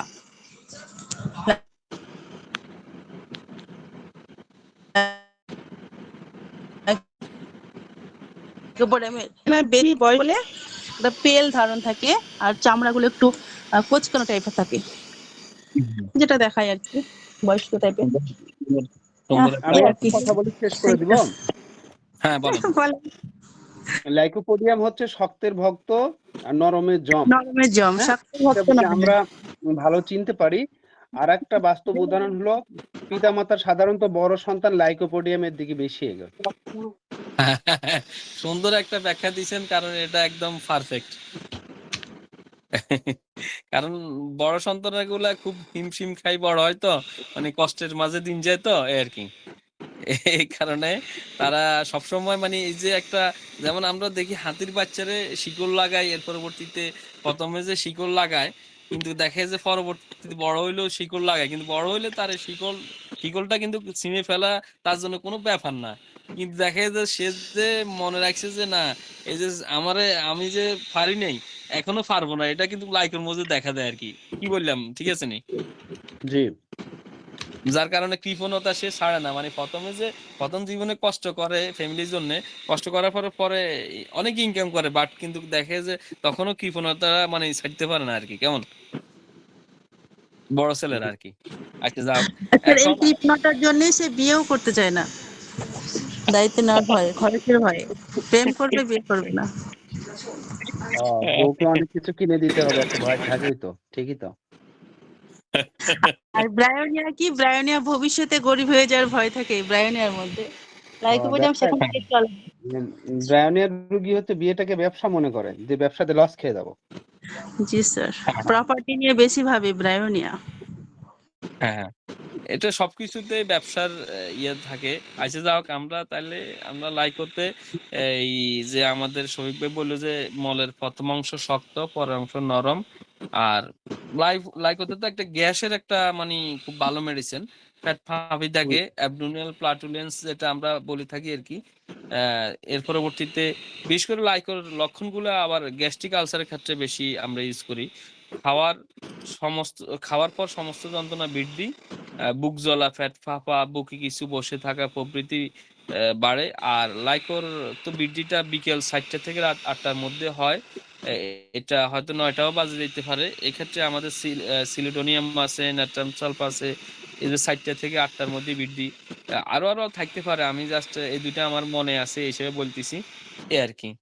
আর দেখে যে লাইকোতে আবার সম্ভবত একটা প্রস্রাবের ক্ষেত্রে একটা সুন্দর একটা লক্ষণ আছে যে কি, লাল বর্ণের প্রস্রাব তো হয়, কোমর ব্যথা যেটা হয় এটা মূলত ওই প্রস্রাব অতিরিক্ত হইলে একটু উপশম হয় আর কি কোমর ব্যথার, এই আর কি। একটা লক্ষণ লাইকোতে প্রস্তাব আছে। হচ্ছে ইটের গুঁড়ার তলানি থাকে। হ্যাঁ, তলানি থাকে। আর দেখে যে আপনার প্রস্রাবটা এই ফিটের যে ব্যথা থাকে লাইকোর, কিন্তু প্রস্রাব করলে এই ব্যথাটা আরাম পায় আর কি। এটাও একটা মানে অসাধারণ পিকুলিয়ার। সিমটম। আর আমরা পিকুলিয়ার লক্ষণ, এই আর কি। আমরা দেখে যে মানে ব্লিডিং ফাইলস এর ক্ষেত্রে এই আমরা এটা লাইকোটা ব্যবহার করি। আর লাইকোতে মানে আমরা তো অনেকগুলো লক্ষণ সবাই মোটামুটি ইয়ে করছি। আর খাওয়ার ক্ষেত্রে একটা পিকুলিয়ার লক্ষণ আছে, খাওয়ার 2-1 ঘন্টা। আচ্ছা, লাইকোর কিন্তু রুগী সম্ভবত এটা আমি ইয়েতে পাইছি, মানে খাওয়ার চাহিদা থাকে না আর কি, লাইকোর খাওয়ার রুচি থাকে না, কিন্তু যখন খাইতে বসে প্রচুর পরিমাণে খায়, বুঝছেন? এটা প্রচুর ক্যান্টে পরিমাণে খায়। সম্ভবত মিষ্টি খাইতে লাগলে 1 কেজি 2 কেজি খায়। না ঠিক আছে, মানে খাওয়ার রুচি নেই আর কি। ওই ওই বলছেন না এক্ষেত্রে কৃপণতা, কিন্তু খাওয়া শুরু করলে কিন্তু কম খায় না, বুঝছেন? এই আর কি লাইকোর একটা ব্যাপার। এটা স্যার একটা বিয়ের পয়সা মোটামুটি। খায় না লাইকো, বিয়ে বাড়িতে অন্যের বাড়িতে বেশি খায়। হ্যাঁ, এই তো লাইকোর রুগীরে সাবধানে দাওয়াত দিবেন, বুঝছেন? না, লাইকোর পেশেন্ট হচ্ছে বিয়ের অনুষ্ঠানে দাওয়াত পেলে গরুর মাংস 1 কেজি খাবে। সেটারই নিজের বাড়িতে খাবে না, কিন্তু পরের বাড়িতে খাবে। ও নাক্সের কিন্তু একটা লক্ষণ আমি আসলে এখানে বলতে পারি নাই, তারপর এখন বলি ফেলি, কেমন? নাক্সের একটা লক্ষণ আছে গ্যাস্ট্রাইটিসের ক্ষেত্রে, সেটা হলো কি আপনার মানে নাক্সের রুগী বমি ভাব থাকে। এটা তো ঠিক আমাদের সকালবেলা ঘুম থেকে উঠার পরে নাস্তা করার পরে বমির ভাব থাকে, কিন্তু নাক্সের বমির ভাবটা সে ইচ্ছে করে বমি করতে চায়। অনেক সময় মুখের ভিতরে, গলার ভিতরে আঙুল ঢুকাই দিয়েও বমি করে। বমি করলে মানে ওই হবে ভাব হয়ে গেলে শান্তি লাভ, এটা যেরকম টয়লেটের ক্ষেত্রে, সেরকম বমির ক্ষেত্রেও একই লক্ষণ মানে আমরা দেখতে পাই। এটা মানে দেখে যে গ্যাস্ট্রিক আলসার রোগীদের ক্ষেত্রে হয়, মানে যদি হয়ে যায় পেপটিক আলসার বা গ্যাস্ট্রিক আলসার ক্ষেত্রে হয়, যদি আঙ্গুল দিয়ে বমিটা হয় তাইলে তার কাছে একটা শান্তি লাগে, যে মানে এ আর কি। হ্যাঁ, তো স্যার একটা বিষয়টা আমি ভুলে গেছি। হ্যাঁ, নাক্সের বিষয়টা শেষ হইছে তাইলে আমি বলব। হ্যাঁ বলেন। যদি এটা দিয়ে স্মরণে থাকে একটু বলবেন। হ্যাঁ কোথায় জানি বলেন। পড়েছিলাম, লাইকেও কিনা সেটা জানি না। যে হ্যাঁ, হ্যাঁ, মানে অ্যাবডোমিনাল যেটা ফ্ল্যাটাস, ঠিক আছে? হ্যাঁ, এটা হচ্ছে লাউডলি ছাড়ার পরবর্তীতে সে হাসে। হ্যাঁ, লাইকোতে মজা পায়। কিন্তু বায়ু নিঃসরণের পরে উপশম আবার যেটা আমরা কার্বোভেজে কিন্তু ঢেকুরে শান্তি লাভ করে। মানে এই ২ টা ২ ধরনের ইয়ে আরকি। ওইটা সম্ভবত এমনি নরনদতে আছে। এই আরো বইতে থাকতে পারে আরকি, বুঝছেন? মানি বা লাইকোতে নিম্ন ইয়াতে বায়ু নিঃসরণে একটা শান্তি লাভ করে। আর কার্বোবেজটা উপরের দিকে বায়ু উঠলে শান্তি লাভ করে। আর সাইনার ক্ষেত্রে এখানে একটা পার্থক্য, এটা সম্ভবত আমাদের ন্যাশের বইতে আছে। আমি সেটা ন্যাশের বইতে পড়ছিলাম, এই আরকি। আর দেখা যায় যে এই আরকি। মোটামুটি এই লক্ষণগুলো আসলে ওই যে আমি গোছালোভাবে ইয়েটা করতে পারি নাই, যার কারণে অনেকগুলো মিস্টেক হয়ে গেছে আরকি। আচ্ছা, আমরা এখন নেক্সট মেডিসিনে যাইতে পারি কিনা? স্যার লাইকোর বাচ্চা দিনে কাঁদে রাতে ঘুমায় হ্যাঁ, হ্যাঁ, হ্যাঁ। একটা বাচ্চাদের ক্ষেত্রে। আর লাইকো পরিণামটা আরেকটা উল্টা। কি করতে, হ্যাঁ ও রাত্রে কাঁদে দিনে ঘুমায়। হুম। আর লাইকোর কি কথা পড়েছিলাম যে এই খিদে পেলে মাথা যন্ত্রণা হয়, এটাকে ভুলে গেছে নাকি, মাথায় আসছে না। এর অর্শের ক্ষেত্রে মানে খিদে গেলে আচ্ছা, এটা মূলত আসলে আমাদের মেডিসিন গুলা তো সবগুলা লক্ষণ যেমন এই হ্যাঁ, হ্যাঁ, হ্যাঁ, এই তো আমি আমার সামনে তো ক্লিনোটস আছে। রাক্ষসী খিদে সে যত খায় আরো বেশি খেতে চায়, মাথা ধরে যদি না খায়। ঠিক আছে? মানে উনি মানে এটা ওই বাংলাটা আরকি। এভাবেই লিখছি, আপনি যেভাবে বলছেন। মানে খাইতে না পাইলে মাথা ব্যথা করে আরকি। ওইটা আরকি, বুঝছেন নি? এই আরকি। হ্যাঁ, সুন্দর একটা ইয়া। অ্যা আর দেখা যায় লাইকোতে আরেকটা লক্ষণ, বায়ু সঞ্চর হয়, অনবরত ক্ষুধা না থাকার অনুভূতি ভালো, খিদে পায় কিন্তু কয়েক গ্রাস খেলে গলা পর্যন্ত মানি ভর্তি হয়ে গেছে, এরকমও একটা লক্ষণ থাকে। ফ্যাট ফুলে গেছে, কিছু সামান্য কয়েক লোকমা খেলেই মনে হয় যেন ফ্যাটটা একদম পুড়ে গেছে। এই একটা লক্ষণও লাইকোতে আছে। একটা ব্যাপার আছে, এই আরকি। যা হোক, এখন মোটামুটি লাইকোটা আমরা এই পর্যন্ত আজকে রাখি, কেমন? জি। হ্যাঁ, কারণ আমাদের আরো অনেক মেডিসিন আছে। তো আমরা এখানে কেলিকার্ব আর আর্সেনিক অ্যালবাম ২ টা আমরা একসাথে এখন আলোচনা করব আরকি, বুঝছেন? কারণ দোনোটার মধ্যে একটা লক্ষণ স্পষ্ট, সেটা হইছে যে মলদ্বারে জ্বলন্ত কয়লা বা আগুন লাগার মতো জ্বালা আছে। মানে মনে যেন আ ক এটা আমি সম্ভবত এটা ওই যে আমাদের ফ্যারিংটনের যে ক্লিনিক্যাল ম্যাথমেটিকা ওইখানে পড়ছিলাম আরকি। ওইটা মানে দেখে যে মানে মলদ্বারে জ্বলন্ত কয়লা, যেরকম কয়লার আগুন লাগলে যেরকম জ্বলে, ঠিক এই মানে কেলিকার্ব এবং কি আর্সেনিক অ্যালবামে এ দোনোটাতে এটাতে আছে। এক্ষেত্রে একটু আমি পার্থক্য করে নিছি আরকি। আর্সেনিক অ্যালবামের রোগী গরম পানিতে আরাম বোধ করে আরকি। মানি আর্সেনিক অ্যালবামের রোগী ওই ক্যান্টে আছে যেটা শুধু মাথা, মানে একটা ব্যক্তি দাঁড়ায় আছে। তার মাথাটা মানে শীতকালে সে মানে সবকিছু ঢাকি রাখছে, কিন্তু মাথাটা ঢাকে নাই। মানে মাথাটা সে ঠান্ডায় উপশম পায়। এটা হচ্ছে আর্সেনিকের একটা বর্ণনা দিছে। কিন্তু সবগুলা সে গরমে ভালো লাগে আরকি। এটা হচ্ছে আর্সেনিকের একটা ইয়ে আরকি। ওইটা ক্যান্টে ওইভাবে লেখছে আরকি। আচ্ছা যাক, তাইলে আর্সেনিকের রোগী গরম পানিতে মানে আরাম বোধ করে। আর কেলিকার্বের রোগী ঠান্ডা পানিতে আরাম পায়। এ একটা পার্থক্য। তাছাড়া কেলিকার্পের কোমরে প্রচুর ব্যথা থাকে। মানে কোমর ভেঙে যাচ্ছে, এরকম একটা ইয়ে থাকে কেলিকার্পে। এর পরবর্তীতে আর্সেনিক রোগী এবং আর্সেনিকের রোগী খুব অস্থির, ২ টার আ আর্সেনিক রোগী খুব অস্থির বা পিপাসা আছে। এরা তো ঘন, ঘন একটু করে পানি খায়। এটা তো আপনারা আশা করি জানেন। আর ২ স্যার টায় একটু স্লো। একদম হ্যাঁ, আচ্ছা সরি স্যার। ঠিক আছে, ওকে। তাইলে আমরা এখানে মূল পার্থক্যটা এখানে, একটাতে গরম পানিতে উপশম হয় আর্সেনিকে। আর কেলিকার্বের ক্ষেত্রে ঠান্ডা পানিতে উপশম হয়। আর কেলিকার্বে প্রচুর পরিমাণে কোমর ব্যথা থাকে। মনে হয় যেন কোমরটা ভেঙে যাচ্ছে, এরকম একটা ব্যথা আমরা পাবো কেলিকার্বের রোগীর ক্ষেত্রে। আর আর্সেনিকের যে স্পেশালিস্ট যেটা লক্ষণ আরকি, যেটা আমরা খুব অস্থিরতা থাকে, এরপরও পিপাসা যেটা, এটা তো আমরা জানি অল্প, ঘন অল্প পানি পান করে। এটা আর্সেনিকের একমাত্র ফিকুলিয়ার লক্ষণ। আর অনেকক্ষণ পরে বেশি পরিমাণে পানি পান করে, সেটা আমাদের ব্রাইনিয়া। এটা তো আশা জি। করি মোটামুটি সবাই জানেন। এই একটা ব্যাপার। আর ২ টায় মানে রক্তস্রাবী মানে ব্লিডিং ফাইলস এর ক্ষেত্রে খুব ভালো মেডিসিন। এখন ক্যালিকার্বের কেলিকার্বের একটা আর্সেনিক না? হ্যাঁ, কেলিকার্বের একটা মানে একদম স্পেশালি একটা লক্ষণ মানে স্পেশালিটি যেটা, এটা হচ্ছে যে এক্ষেত্রে যে মানে মলদ্বারে যে মানে জ্বলন্ত কয়লা বা আঙ্গার লাগানোর মতো আগুন মতো জ্বলে, এই ক্ষেত্রে কেলিকার্বের রোগী শীত হয়ে দুটি ফাঁক করে রাখতে বাধ্য হয়। মানে এই একটা লক্ষণ আমি পাইছি, যেটা মানে শীত হয়ে শোয় এবং দুটো ফাঁক করে রাখতে বাধ্য হয় এবং শোয়ার অনেকক্ষণ পরে যন্ত্রণা দেখা দেয়। মানে শুইছে ঘুমাইতেছে অনেকক্ষণ পরে একটা যন্ত্রণা দেখা দেয়। এই যন্ত্রণা সে মানে শীত হয়ে দুইটা ফাঁক করে মানে রাখতে বাধ্য হয়, এই আর কি। আর আর্সেনিকের রোগী যন্ত্রণার জন্য, আচ্ছা আপনারা আস্তে আস্তে আমার তো একটু দ্রুত হয়ে যেতেছে, তাহলে কেলিকার্বের রোগী মানে শোয়ার অনেকক্ষণ পরে তার যে ফাইলসের সমস্যা, যন্ত্রণাটা, ব্যথাটা, জ্বালাটা, এটা শুরু হয় এবং কি রোগী শেষমেশ শীত হয়ে দুটি ফাঁক করে রাখতে বাধ্য হয় ওই যন্ত্রণা উপশমের জন্য আর কি।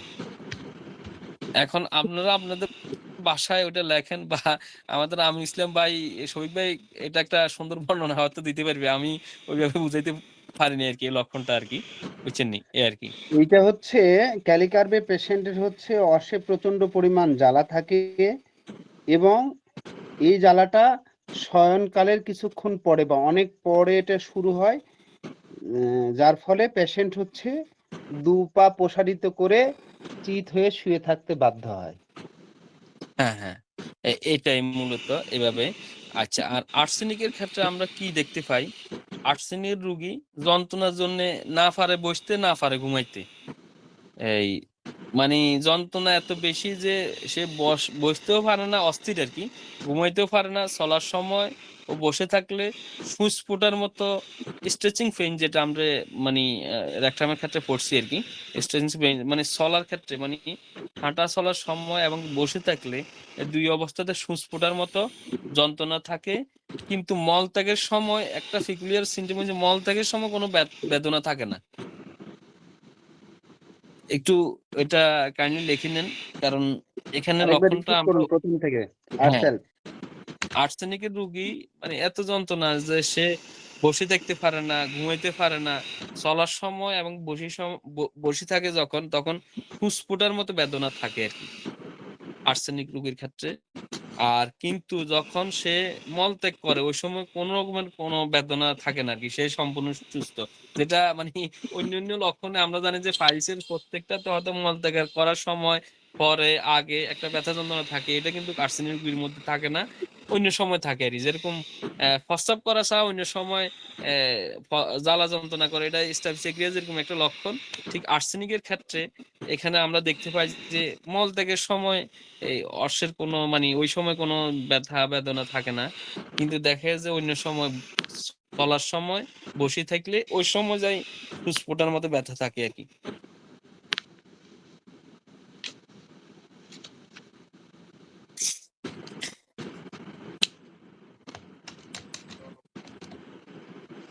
আচ্ছা, অর্শ যন্ত্রণায় ক্যালিকার্বের গাড়িতে চড়লে উপশম হয়। কেলকারবে জি হ্যাঁ, স্যার।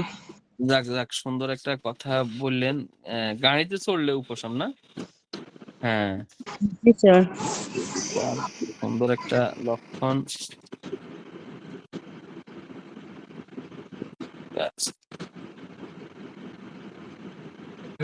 হ্যাঁ, আশা করি আপনারা মোটামুটি এটা লিখে নিচ্ছেন তো, কেমন? জি স্যার কালকে হ্যাঁ, শীটটা দিয়ে দিলে স্যার আমি টাইপ করে সুন্দর করে আবার সবাইকে সরবরাহ করতাম অবশ্যই অবশ্যই অবশ্যই দিব ইনশাল্লাহ কালকে মধ্যে। আজকে আমার এটা শেষ হলে মোটামুটি আমি আপনার কাছে পাঠিয়ে দিব। এটা যেহেতু বাংলা লেখা, আশা করছি ওই তেমন একটা সমস্যা হবে না, এই আর কি। এই যা হোক, এখন এটা আমি সাথে সাথে আমাদের শেষ হলে সাথে সাথে দিয়ে দিব। আপনার টাইপ করলে মোটামুটি সবার জন্য উপকার হবে ইনশাল্লাহ, এই স্যার, একটা আমি ব্যাপার। মনে করি তাইলে স্যার আমি মনে করি এত সহজ হয় না, আমাদের একটা সেশন শেষ হওয়ার পর পর দেওয়া উচিত। স্যার অনেকে হ্যাঁ, লিখবে না, বলে কালকে তো পাবোই, মনোযোগ আজকে থাকবেন। লেখার কি দরকার। হ্যাঁ, তবে দেখেন আপনি এটা যে শুনবেন, দেখেন একটা জিনিস মুখস্থ করার জন্য বা মনে থাকার জন্য যেটা সবচেয়ে বেশি প্রয়োজন, সেটা হচ্ছে যে আপনি কান দিয়ে যেমন শুনতেছেন, হৃদয় দিয়ে এটা মানে অনুধাবন করতে হবে, হাত দিয়ে লিখতে হবে। দেখা যায় যে মোটামুটি ৩ টা জিনিস সমন্বিতভাবে আমরা মোটামুটি একটা স্যার পাই আরেকটা যাবো কাজ আরকি হয়ে যায় ইনশাআল্লাহ। স্যার, আরেকটা হ্যাঁ। কাজ হয়ে যায় স্যার। ওই লিখার পরে চোখ দিয়ে দেখাও হয়ে যায় স্যার। হ্যাঁ, এই তো সুন্দর একটা মানে সুন্দর একটা কথা এই আরকি। তাইলে মোটামুটি আমরা এখানে এই এখানে আর্সেনিক এবং কেলিকার একসাথে আলোচনা করলাম আরকি। কেমন? আচ্ছা, জি, আমরা নেক্সট এ যাইতে পারি কিনা? ক্যাপসিকাম। ক্যাপসিকাম। হ্যাঁ, আসেন। মরিচ থেকে যে মেডিসিনটা হয় আরকি। হ্যাঁ, এটা হচ্ছে রক্তস্রাবী অশ্বের ক্ষেত্রে দেখা দেয়। মলদ্বারে অত্যন্ত স্পর্শকাতরতা থাকে আরকি। আর বাইর্যের সময় মানে মলত্যাগের সময় এই ফুটানোর মতো যন্ত্রণা। আমরা যেটা ওই বিশেষ করে এফিস মিলে যেটা আমরা ফুল ফুটানোর মতো যন্ত্রণা একটা সর্বাঙ্গীন পেয়ে থাকি। এটা ক্যাপসিকামের ক্ষেত্রে এটা মলত্যাগের সময় হয় আরকি। আর প্রত্যেকবারে মলত্যাগের পর প্রবল পিপাসা একটা peculiar symptom ক্যাপসিকামের। আসলে আমরা সচরাচর বিভিন্ন মেডিসিন ওইভাবে ব্যবহার করি না। কিন্তু peculiar লক্ষণগুলো পাইলে তো আমরা ইনশাআল্লাহ রোগীদের ক্ষেত্রে প্রয়োগ করলে আশা করি রেজাল্ট পাবো। এই হিসাবে আমি এটা একটু এন্ট্রি করে নিলাম আরকি, বুঝছেন নি? জি, তাইলে এটা প্রত্যেকবারে মলত্যাগের পর প্রবল পিপাসা পায় কিন্তু পানিপানের পর রোগী থরথর করে কাঁপতে থাকে। এই একটা peculiar লক্ষণ। প্রত্যেকবারে মলত্যাগের পরে এই মানি প্রচুর পরিমাণে পিপাসা থাকে। আর পিপাসা সে পানি পান করে। পানি পান করার পরে সে শরীরটা থরথর করে কাঁপে আরকি। এটা একটু লিখে নিন।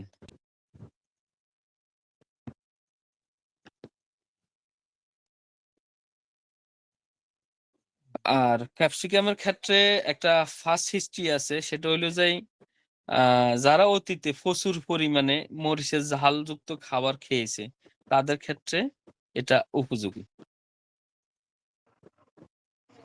এটাও একটু লিখে নেন। তাহলে ক্যাপসিকামের ক্ষেত্রে আমরা peculiar একটা লক্ষণ পাইলাম। প্রত্যেকবারে মলত্যাগের পরে প্রবল পরিমাণে প্রচুর পিপাসা থাকে। আর পানি পানের পরেই তার শরীরটা থরথর করে কাঁপে। একটা peculiar লক্ষণ। আ এর পরবর্তীতে একটা ফার্স্ট হিস্ট্রি যদি আমরা পেয়ে থাকি যেমন অ্যা অতীতে প্রচুর পরিমাণে আমাদের গ্রাম দেশে কিন্তু মানে প্রচুর পরিমাণে মানি অনেকে জাল খাওয়ার পরে আর জালের কথা শুনলেই ভয় পায়। মরিচের জাল আরকি, এই আরকি। জি, জি স্যার। ওই কারো বাসায় খাওয়ার পরে স্যার ওই যে হ্যাঁ, হ্যাঁ। আফটার ডেফিকেশন খুব জ্বালা-পোড়া করে। ওইটা না শুধু আমি একবার একজনের বাসায় খাইছিলাম। পরে আমি আর সহ্য করতে পারি না। তো আমি এখান থেকে বাইরে হয়ে যাই দোকানে যাই কলা খাইতে হইছে। এরকম আরকি। অনেক খায়, প্রচুর পরিমাণে খায়।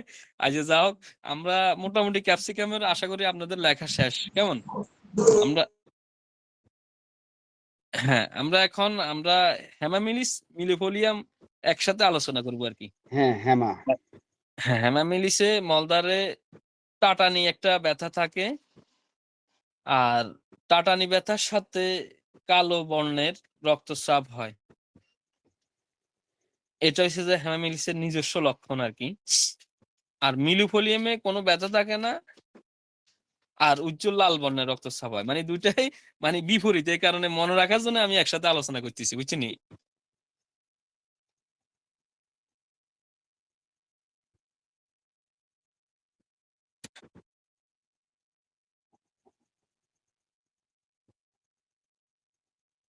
আ এটা আ স্যার আশা করি মিলিফিলিয়ামে যে ব্যথা থাকে হ্যাঁ, না, হ্যাঁ, কোন বর্ণের মিলিফোলিয়ামে রক্তস্রাব হয়? হ্যাঁ, ব্যথা হ্যাঁ। টোটালি থাকে না। আর হইছে যে উজ্জ্বল লাল বর্ণের যেটা আমরা ব্রাইট রেড বলি আরকি। উজ্জ্বল লাল বর্ণের রক্তস্রাব হয়। মানে বেলাডোনা রক্তের মতো। হ্যাঁ, তবে বেলোডোনাতে তো ওই ধপধপানি ব্যথা বা এই মেনস্ট্রুয়েশন। ধরনের থাকে। হ্যাঁ, মেনস্ট্রুয়েশনের সময় যেমন লাল বর্ণের রক্ত না হ্যাঁ, ব্যথা-ট্যাথার কথা বলিনি আমি এই যে রক্তের বুঝছি, কথাটা বুঝছি। হ্যাঁ, বলছি। হ্যাঁ, অবশ্যই, হ্যাঁ। ওইটা ব্রাইট রেড যেটা আমরা এটা মিলিফোলিয়ামের ইপিকাসের ক্ষেত্রে উজ্জ্বল লাল বর্ণ নাকি স্যার? হ্যাঁ, উজ্জ্বল লাল আরকি। ইপিকাসের ইপিকাকেও হ্যাঁ, ইপিকাকও আছে। তবে ইপিকাক ওই এক্ষেত্রে আমরা ওই মিলিফোলিয়ামটা কেন? মিলিফোলিয়াম মোটামুটি ফাইলসের রক্তক্ষেত্রে খুব একটা ভালো কাজ করে। তবে যদি ব্যথা না থাকে আরকি উজ্জ্বল বর্ণনা স্যার লাল। হ্যাঁ, বলেন। আমি আমি একটা কথা বলবো স্যার। অবশ্যই। সেটা হচ্ছে আমি দেখা যাচ্ছে যে অধিকাংশ পেশেন্টেরই সাধারণত এই যে মলদ্বারের অর্শের কারণে যদি রক্তক্ষরণ যদি থাকে, তাহলে সেটা হ্যাঁ, সাধারণত অধিকাংশই লাল হয়। খুব রেয়ার দেখা যাচ্ছে হেমামিলিস পাওয়া যায়, কালো হ্যাঁ, বর্ণের বা অ্যানাদার বর্ণের। তো স্যার আমি এই যে আমার এটা মানে গুরুমুখী শিক্ষা আরকি। যাক আমার উস্তাদ আলহামদুলিল্লাহ। বলেছিল যদি এরকম যদি থাকে, এরকম যদি আসে হুম। দেখা যাচ্ছে যে মলদ্বার দিয়ে রক্ত পড়তেছে, জ্বালা ব্যথা আছে বা নাই এটা বড় বিষয় না। সর্বপ্রথম আগে ২ ডোজ মিলিফোলিয়াম দিয়ে তারপর অন্য মেডিসিন দিস। মানে এটা আমার আপনার ওই উস্তাদ বলেছে। হ্যাঁ, ওইটা কত পটেনসি আপনারা ব্যবহার করেন? না মাদার ২০০, থিংস ২০০, এর? ২০০ না? ২০০ মাদার ব্যবহার করি না স্যার। ঠিক মাদার আছে, ঠিক আছে। মাদার আমি বিশেষ করে একটা সময় সব বলব আমার হিস্ট্রি গুলো বলব। হ্যাঁ, আসলে অবশ্যই, অবশ্যই। না হ্যাঁ, ক্লাসের ফাঁকে, ফাঁকে আমরা একটু কারণ তাইলে মনোযোগটা আমাদের মানে ইয়া থাকবে আরকি। এই আরকি। হ্যাঁ, তাইলে মোটামুটি আমরা এই ২ টা মেডিসিন সংক্ষেপে এটা আলোচনা করলাম। আশা করি আপনারা লিখে নিছেন। আর এখন ফসফরাস আগাইতে পারি কিনা? হ্যাঁ, স্যার ফসফরাস। একটুখানি স্যার, এর আগে যে পড়লাম যে ক্যাপসিকাম, তো ক্যাপসিকামের জ্বালার ক্যান্থারিসের জ্বালা আমরা প্রস্রাব ইনফেকশনে যেটা পেয়ে থাকি, আমি না শুধু গুলিয়ে যাই, একটু যদি বলতেন স্যার ২ মিনিট প্লিজ। জ্বালার এখন ধরন ক্যাপসিকাম আর না ঠিক ক্যান্থারিসের। আছে। আমি আসলে ধরেন এখন ওই প্রস্তুতিটা আমার নাই। আচ্ছা আপনি যেহেতু আচ্ছা, বলছেন আমারে একটু আমি WhatsApp এ আমি একটু বলি। নক আমি দিয়েন। আমি আমি আমি বলেন। একটু যেটা বলি সেটা হচ্ছে ক্যান্থারিসের জ্বালাটা আমি ক্যাপসিকামের প্রস্রাবের জ্বালাতে কখনো আমি ক্যাপসিকাম ব্যবহার করি নাই। অধিকাংশ দেখা যাচ্ছে ক্যান্থারিস, বারবারিস, নাক্সফার্ম এগুলোতেই সেরে যায়। ক্যাপসিকাম কখনো আমার প্রয়োজন হয় নাই আরকি। তার পরবর্তীতে আমি যে লক্ষণে দেখা যাচ্ছে যে এটা ব্যবহার করে থাকি আরকি, সেটা হচ্ছে ক্যান্থারিসের জ্বালা থাকবে হচ্ছে আগুনের মতো জ্বালা। ডিউরিং মিকচুরেশন মানে অর্থাৎ যখন প্রস্রাব করবে, প্রস্রাব শুরু থেকে শেষ পর্যন্ত তার হচ্ছে আগুনে জ্বালা পোড়ার মতো তার হচ্ছে এই জ্বালাটা থাকবে। ঠিক আছে? এই লক্ষণে আমি ক্যান্থারিস ব্যবহার করি। আর লাস্ট মোমেন্টে যদি আমার যদি যদি হয় তাহলে আমরা ব্যবহার করি হচ্ছে কি জানি স্যার ওই মেডিসিনটা স্যার লাস্ট পর্যন্ত ড্রপ ভুলে গেছি মেডিসিনটা। মানে যাক প্রস্রাবের শেষের সময় জ্বালা না? হ্যাঁ, শেষেরটাতে হ্যাঁ, এটা নাট্রিক অ্যাসিড স্যার শেষের যে ১ হ্যাঁ, টা হ্যাঁ। ২ টা লাস্ট এটা হলো ক্লিমেটিসে আছে স্যার। ক্লিমেটিস ইরেক্টাতে আছে। হ্যাঁ, হ্যাঁ, ইরেক্ট আছে। হ্যাঁ, ক্লিমেটিস হ্যাঁ। এই ক্ষেত্রে ব্যবহার করি, হ্যাঁ? তো এটা হলো অবস্থা। আর পরে প্রস্রাব করা শেষ হয়ে গেছে তার পরবর্তীতে জ্বালা-পোড়া করতেছে। এরকম ক্ষেত্রে হচ্ছে সারসাপিরিলিয়াটা খুব ভালো কাজ করে।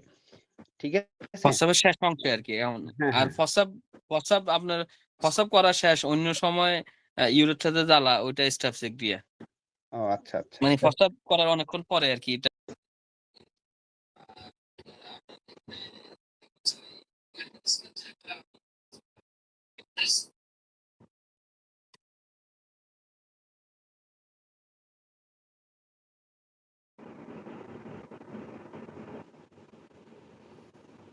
একটা কথা বলি থাকি। এটা হ্যাঁ, হইছে যে বলেন। আপনারা দেখবেন এখানে যারা নবদম্পতি আরকি তাদের ক্ষেত্রে স্টাফসেক্টিয়া এই একই লক্ষণে যদি আফটার কোয়েশ্চেন ক্ষেত্রে স্টাফসেক্টিয়া খুব একটা ভালো রেমেডি এই আরকি। জি, আচ্ছা আমরা তাহলে মূল টার্গেটে ফিরে আসি ফসফরাস নিয়ে আলোচনা করতে চাই ফাইলসের ক্ষেত্রে কেমন? জি। আচ্ছা আমরা বিশেষ করে ফসফরাসের মাঝে দেখি মানে ফসফরাসের যে গঠনটা আরকি ওই যে আমরা বিএসএফ এর সময় আমার এক স্যার মানে উনি বলল যে ফসফরাস মানে তোমরা কখনো মানে এই বুট্টু বুট্টু খানেরে দেখছো কিনা পাকিস্তানের বা তার ছবি-টবি দেখছো কিনা ফসফরাসের মতো আরকি। উনি বলল যে আমি বললাম কেমন? কয় মানে উনি বলতেছে যে মানে দীর্ঘকায় হালকা সোনালী বর্ণের চুল যাদের হাত এবং পায়ের মোজা মানে হাতে পায়ে জ্বালা আরকি। তবে একদম মানে স্মার্ট রোগী আরকি, ফসফরাসের রোগী। হ্যাংলা পাতলা খুব সুন্দর এবং চুলগুলোও কেন সোনালী বর্ণের আরকি। এটা একটা ঘটনা আরকি।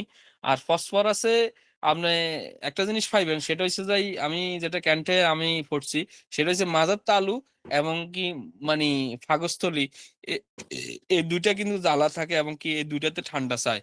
আর পুরা স্যার শরীরের ক্ষেত্রে আমরা গরম আমরা চায়। হচ্ছে ওই যে স্যার আমরা হচ্ছে ইয়েকে দেখি নাই। ভুট্টোকে ওরকম ভাবে দেখি নাই। কিন্তু আমরা নায়ক সালমান শাহকে দেখেছি। ফসফরাস। হ্যাঁ, হ্যাঁ, হ্যাঁ, ওইটাও একটা উদাহরণ হইতে পারে। আর ফসফরাসের পাকস্থলীতে একটা জ্বালা থাকে। অনবরত সে ঠান্ডা পানি পান করতে চায়। এমন রোগীদের প্রচুর পরিমাণে অশ্বর ক্ষেত্রে প্রচুর পরিমাণে টাটকা উজ্জ্বল লাল বর্ণের রক্তচাপ হলে ফসফরাস উপযোগী। স্যার আমি একটু এ বলি, এই যে হ্যাঁ, আমি এখানে আপনার ওই যে ঠান্ডা পানি যে আপনার ডিজায়ার হ্যাঁ, হচ্ছে cold water but after vomiting. এটা মানে হ্যাঁ, দেখা হ্যাঁ। যাচ্ছে তখন এটা ঠান্ডা পানি খাওয়ার সাথে, সাথে তার হচ্ছে বমি হয়ে যাবে ফসফরাসের রোগীর। এটা পাকস্থলীর লক্ষণের ক্ষেত্রে এরকম আমরা দেখতে পাই। আর আরেকটা মানে এটা ওই আর্সেনিকের সাথে আমরা একটা পার্থক্য আমরা সবাই আসলেই জানি। আমি একটু রিপিট করি। সেটা হচ্ছে যে ফসফরাসের রোগী এই খাওয়ার কিছুক্ষণ পরে আরকি মানে ভমিটিংটা হয়। কিছুক্ষণ পরে। আর আর্সেনিক কিন্তু খাওয়ার সাথে, সাথে বমিটা করে ফেলে আরকি। এটা হ্যাঁ, কিন্তু ওই যে পাকস্থলীর লক্ষণের ক্ষেত্রে এটা আছে। আর ফসফরাসের রোগী মাথার মাঝে দেখবেন যে ফসফরাসের রোগী মাথাতে এমন গরম ভাব বাইর হয় যে আপনার তেলে পানিতে অনেক রোগীতে দেখবেন বা এখন যে হিমকুসুম, নির্জা কুসুম, রিফি, হেয়ার অয়েল এভাবে যতগুলো আছে মেন্থল জাতীয় তেল ব্যবহার করে। দেখে যে এগুলা মাথায় ব্যবহার করলেও মনে হয় যেন কিছুক্ষণ পরে আর তেল পানি কিছুই থাকে না, শুকিয়ে যায় আরকি মাথাটা, বুঝছেন? এটা হচ্ছে যে ফসফরাসের একটা মানে মানে লক্ষণ আরকি। যেটা মানে আপনার তেল পানি এগুলো দেওয়ার পরে এগুলো শুকায় যায় আরকি। একদম মানি এরকম রোগী আসি বলবে যে, "ডাক্তার সাহেব আমি তো মানি মাথা দিয়ে খুব গরম ভাব বাইরে হয়। আমরা ওই ক্ষেত্রে আমি ওই ঠান্ডা তেল ব্যবহার করি বা তেল পানি একসাথে ব্যবহার করলে দেখা যায় তারপরে কিছুক্ষণ পরে দেখি যে মাথা শুকনা, তেল আর পানি কিচ্ছু নেই। জ্বালা-পোড়া যখন তেল পানি থাকে অতক্ষণে জ্বালা-পোড়া কিছু কম থাকে।" এরকম বললে এটা ফসফরাস ব্যবহার করবেন ইনশাআল্লাহ। ভালো একটা মেডিসিন। আর ওই ক্ষেত্রে ফসফরাস শুধু পাইলসের ক্ষেত্রে রক্তচাপে না, শরীরের প্রত্যেকটা ধাপ দিয়ে তার রক্ত মানি রক্তচাপ উজ্জ্বল লাল বর্ণের রক্তে ভালো যদি ওই আমরা ফসফরাসের গঠন পেয়ে থাকি আর মোটামুটি যে লক্ষণগুলো আমরা আলোচনা করি এগুলা পাইলে ইনশাআল্লাহ ভালো একটা কাজ করবে। এ পর্যন্ত আরকি ফসফরাস। এরপরে আমি কি ল্যাকেসিস আছে আরকি। ইনশাআল্লাহ ল্যাকেসিস যাবো? জি যাওয়া যায়। হ্যাঁ, আচ্ছা। স্যার আমার একটা প্রশ্ন ল্যাকে ছিল স্যার এখানে। অবশ্যই, অবশ্যই, অবশ্যই। স্যার আমি ঠিক রেফারেন্স দিয়ে বলতে পারবো না, তবে কোথাও পড়েছিলাম যে সাইলিসিয়া এবং ফসফরাস ব্যবহারের ক্ষেত্রে সতর্কতা অবলম্বন করবেন এরকম কিছু লেখা ছিল আর কি। সাইলিসিয়ার ক্ষেত্রে আমি নিজেই ভুক্তভোগী, কিছু পেশেন্টকে দিয়ে অ্যাগ্রাভেশন হয়ে গেছে, যদিও পরবর্তীতে কাপিং করে দিয়ে সেটা থেকে উপশম বা আমি রেজাল্ট ভালো পেয়েছি।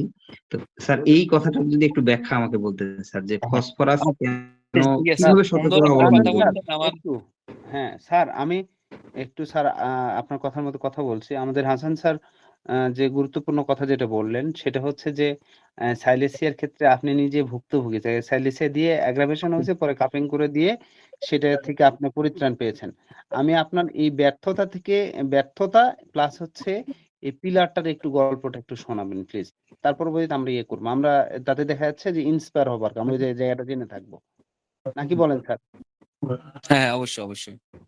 একটু হাসান স্যার কিছু না মনে করলে শেয়ার করেন প্লিজ। স্যার খুব সিম্পল স্যার, আমি সালফার 200 ইউজ করেছিলাম। প্রথমে 30, পরবর্তীতে 200 এবং খুব অল্প 4, 5, 6 ডোজ আর কি এরকম। তো পরবর্তীতে এটা চর্মের কারণে ব্যবহার করেছিলাম আমার নিজের মায়ের ক্ষেত্রে আর কি। তো মূলত ওনাকে আমি দিয়েছিলাম ওনার অন্য একটা প্রবলেমের জন্য। ওনার অন্য প্রবলেমের জন্য সালফারটা ইউজ করেছিলাম। তো ওনার লক্ষণ অনুযায়ী সালফারটা দেওয়া হয়েছিল, কিন্তু আনফরচুনেটলি ওনার চর্ম পরে চর্মটা বের হয়ে আসে আর কি। তো সিমটম ভেদে আমি পরবর্তীতে ওনাকে এপিসমেলও আমি দিয়েছিলাম স্যার। যেহেতু ওনার খোঁচানি ব্যথা ছিল, হুল ফোটানো ব্যথা ছিল, এগুলো সিমটম পেয়ে ওনাকে অ্যালো দিয়েছিলাম, সরি এপিসমেল দিয়েছিলাম। তো এরপরে যখন আমি উপশম পাই নাই, পরবর্তীতে সালফারটাতে আমি আবার কয়েকদিন 15-20 দিন পরে ওনাকে সালফারটা কাপিং করে দিয়েছিলাম আর কি। তো যাই হোক উনি মোটামুটি 3-4 মাস ভোগার পরে সুস্থ হয়ে আসছে কি। এইটা ছিল ওনার অ্যাগ্রাভেশন এবং আমার খুব বাজে একটা এক্সপিরিয়েন্স সালফারের ক্ষেত্রে স্যার। আচ্ছা, আচ্ছা। আমরা আচ্ছা মনে আমি হয় সিলিকা নিয়ে মনে হয় কথা বলছিলাম না স্যার? জি সাইলিসিয়া স্যার, নিয়ে। জি জি জি।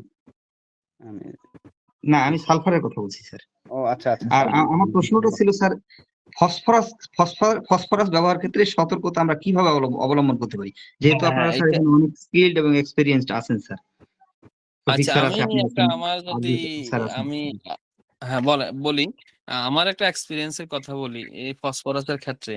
আমি একটা আসলে একদম প্র্যাকটিসের প্রথম লাইফে আর কি আমি 2007 সালে থেকে প্র্যাকটিসটা করি। তো ওই প্রায় 8 এর দিকে আমি একটা রুগী পাই যে মানে মাথার তালুতে খুব প্রচন্ড জ্বালা পোড়া, এরপরে মাথা ব্যথা ছিল প্রচন্ড। ওই যে কথা বললাম তেল ব্যবহার করতো, তেলে পানি দিত, কিন্তু দেখে যে মাথা ব্যথা উপশম হইতো। আমি only for phosphorus 2 dose 200 2 dose খাইতে বলছি আর কি। তো ওই সময় আমি আসলে বুঝি নাই। এটা আমার বলতে পারেন ১ম দিকে তো একটা বোকামি ছিল। আমি ওইটা ট্রুড আমি দিছিলাম। রুগীরে বলছি যে ২ দিনে অর্ধেক করে খেয়ে ফেলার জন্যে।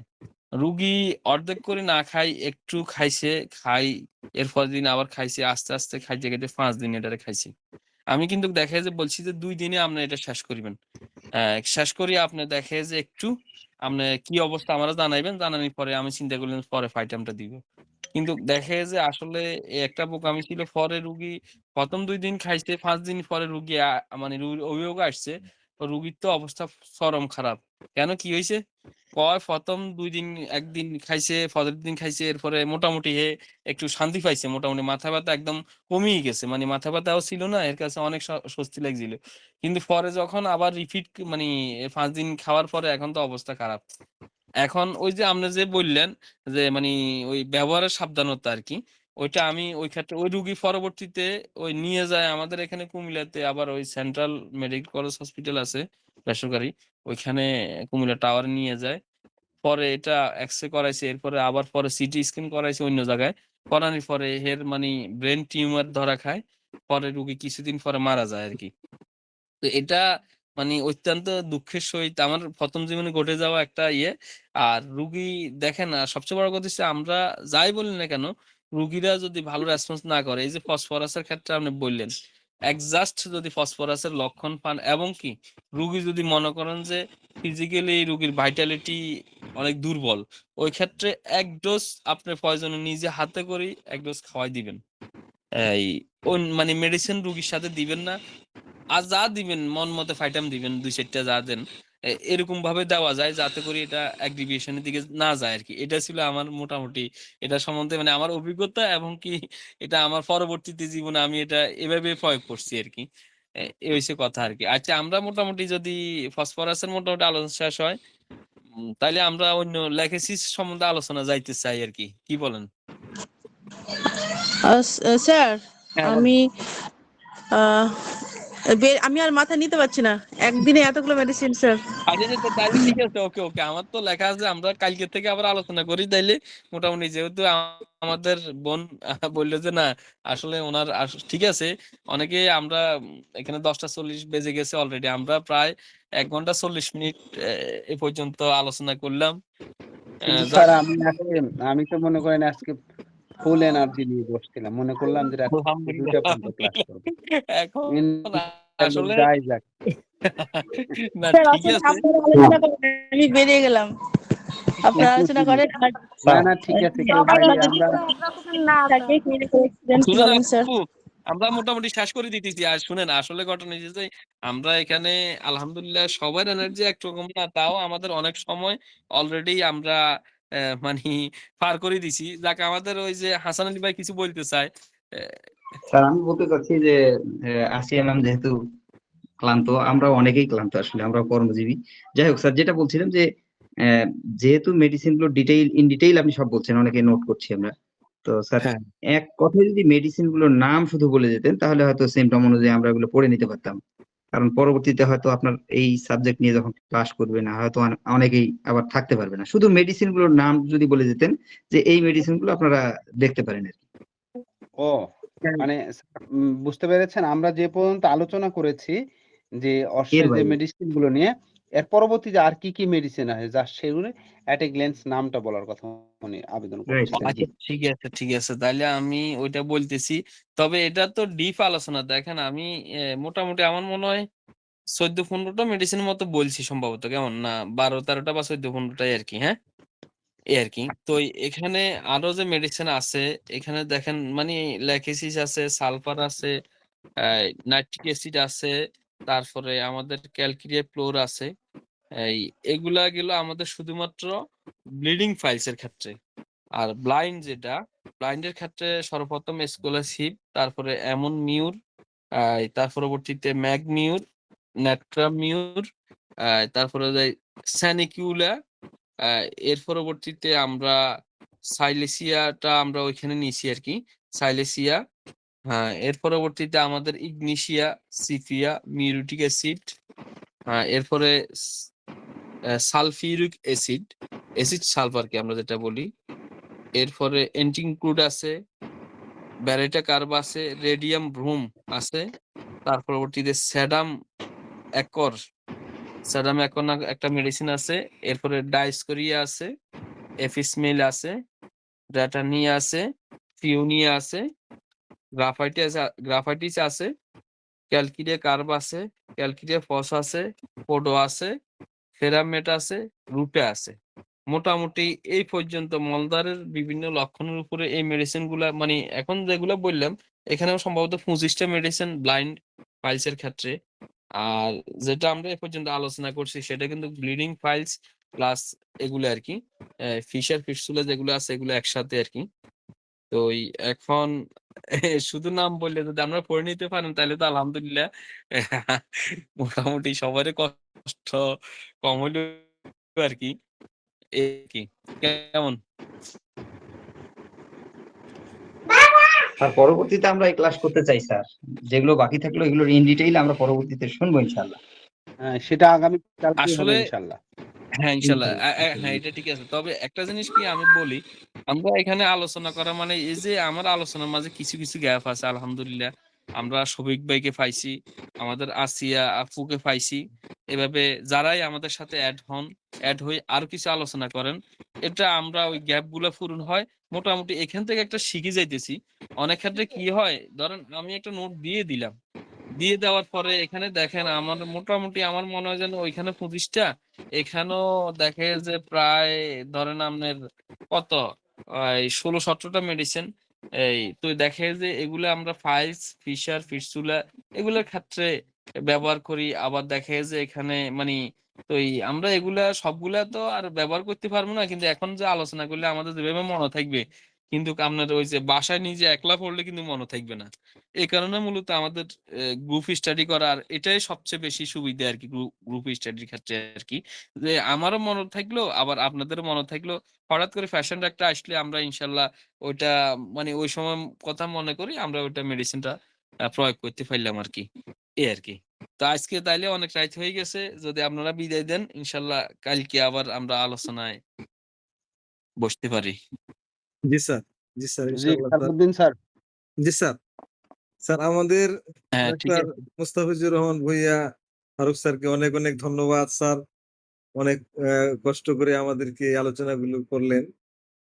আমরা খুবই উপকৃত হলাম আলহামদুলিল্লাহ। আমরা আগামী দিনগুলোতে এভাবে যাতে এগিয়ে যেতে পারি সবাই মিলে। আল্লাহ রাব্বুল আলামিনের কাছে আমরা সেই দোয়া করি। আল্লাহ রাব্বুল আলামিন আমাদের সবাইকে কবুল করেন এবং এগুলো মনে রেখে আমাদের বাস্তব জীবনে কাজে লাগানোর তৌফিক দান করেন। আমিন। তাহলে স্যার আমিন। এখানে শেষ করে দিই স্যার। আর কেউ কিছু বলবেন? হ্যাঁ, না অন্য কেউ বলতে পারলে হ্যাঁ, আমাদের শফিক ভাই মনে হয় বলবে আরকি কেমন? স্যার না, আমি আর আজকে কিছু বলতে চাচ্ছি না। হ্যাঁ, বলুন। শেষ করে দিব স্যার, ক্লাস এখানে আ শেষ আম করে দিব। হ্যাঁ, আ ইনশাআল্লাহ, আম ইনশাআল্লাহ। আল্লাহ আমা হাফেজ, কেমন? আমার সবাই ভালো থাকবেন। হ্যাঁ, জি স্যার, স্যার। আচ্ছা। তাহলে সবাই ভালো ইনশাআল্লাহ। থাকবেন। আচ্ছা, সবাই সবার জন্য দোয়া করব। আগামী ক্লাসটির জন্য আমন্ত্রণ জানিয়ে আল্লাহ হাফেজ। শুভরাত্রি। আসসালামু আলাইকুম। ওয়ালাইকুম আসসালাম।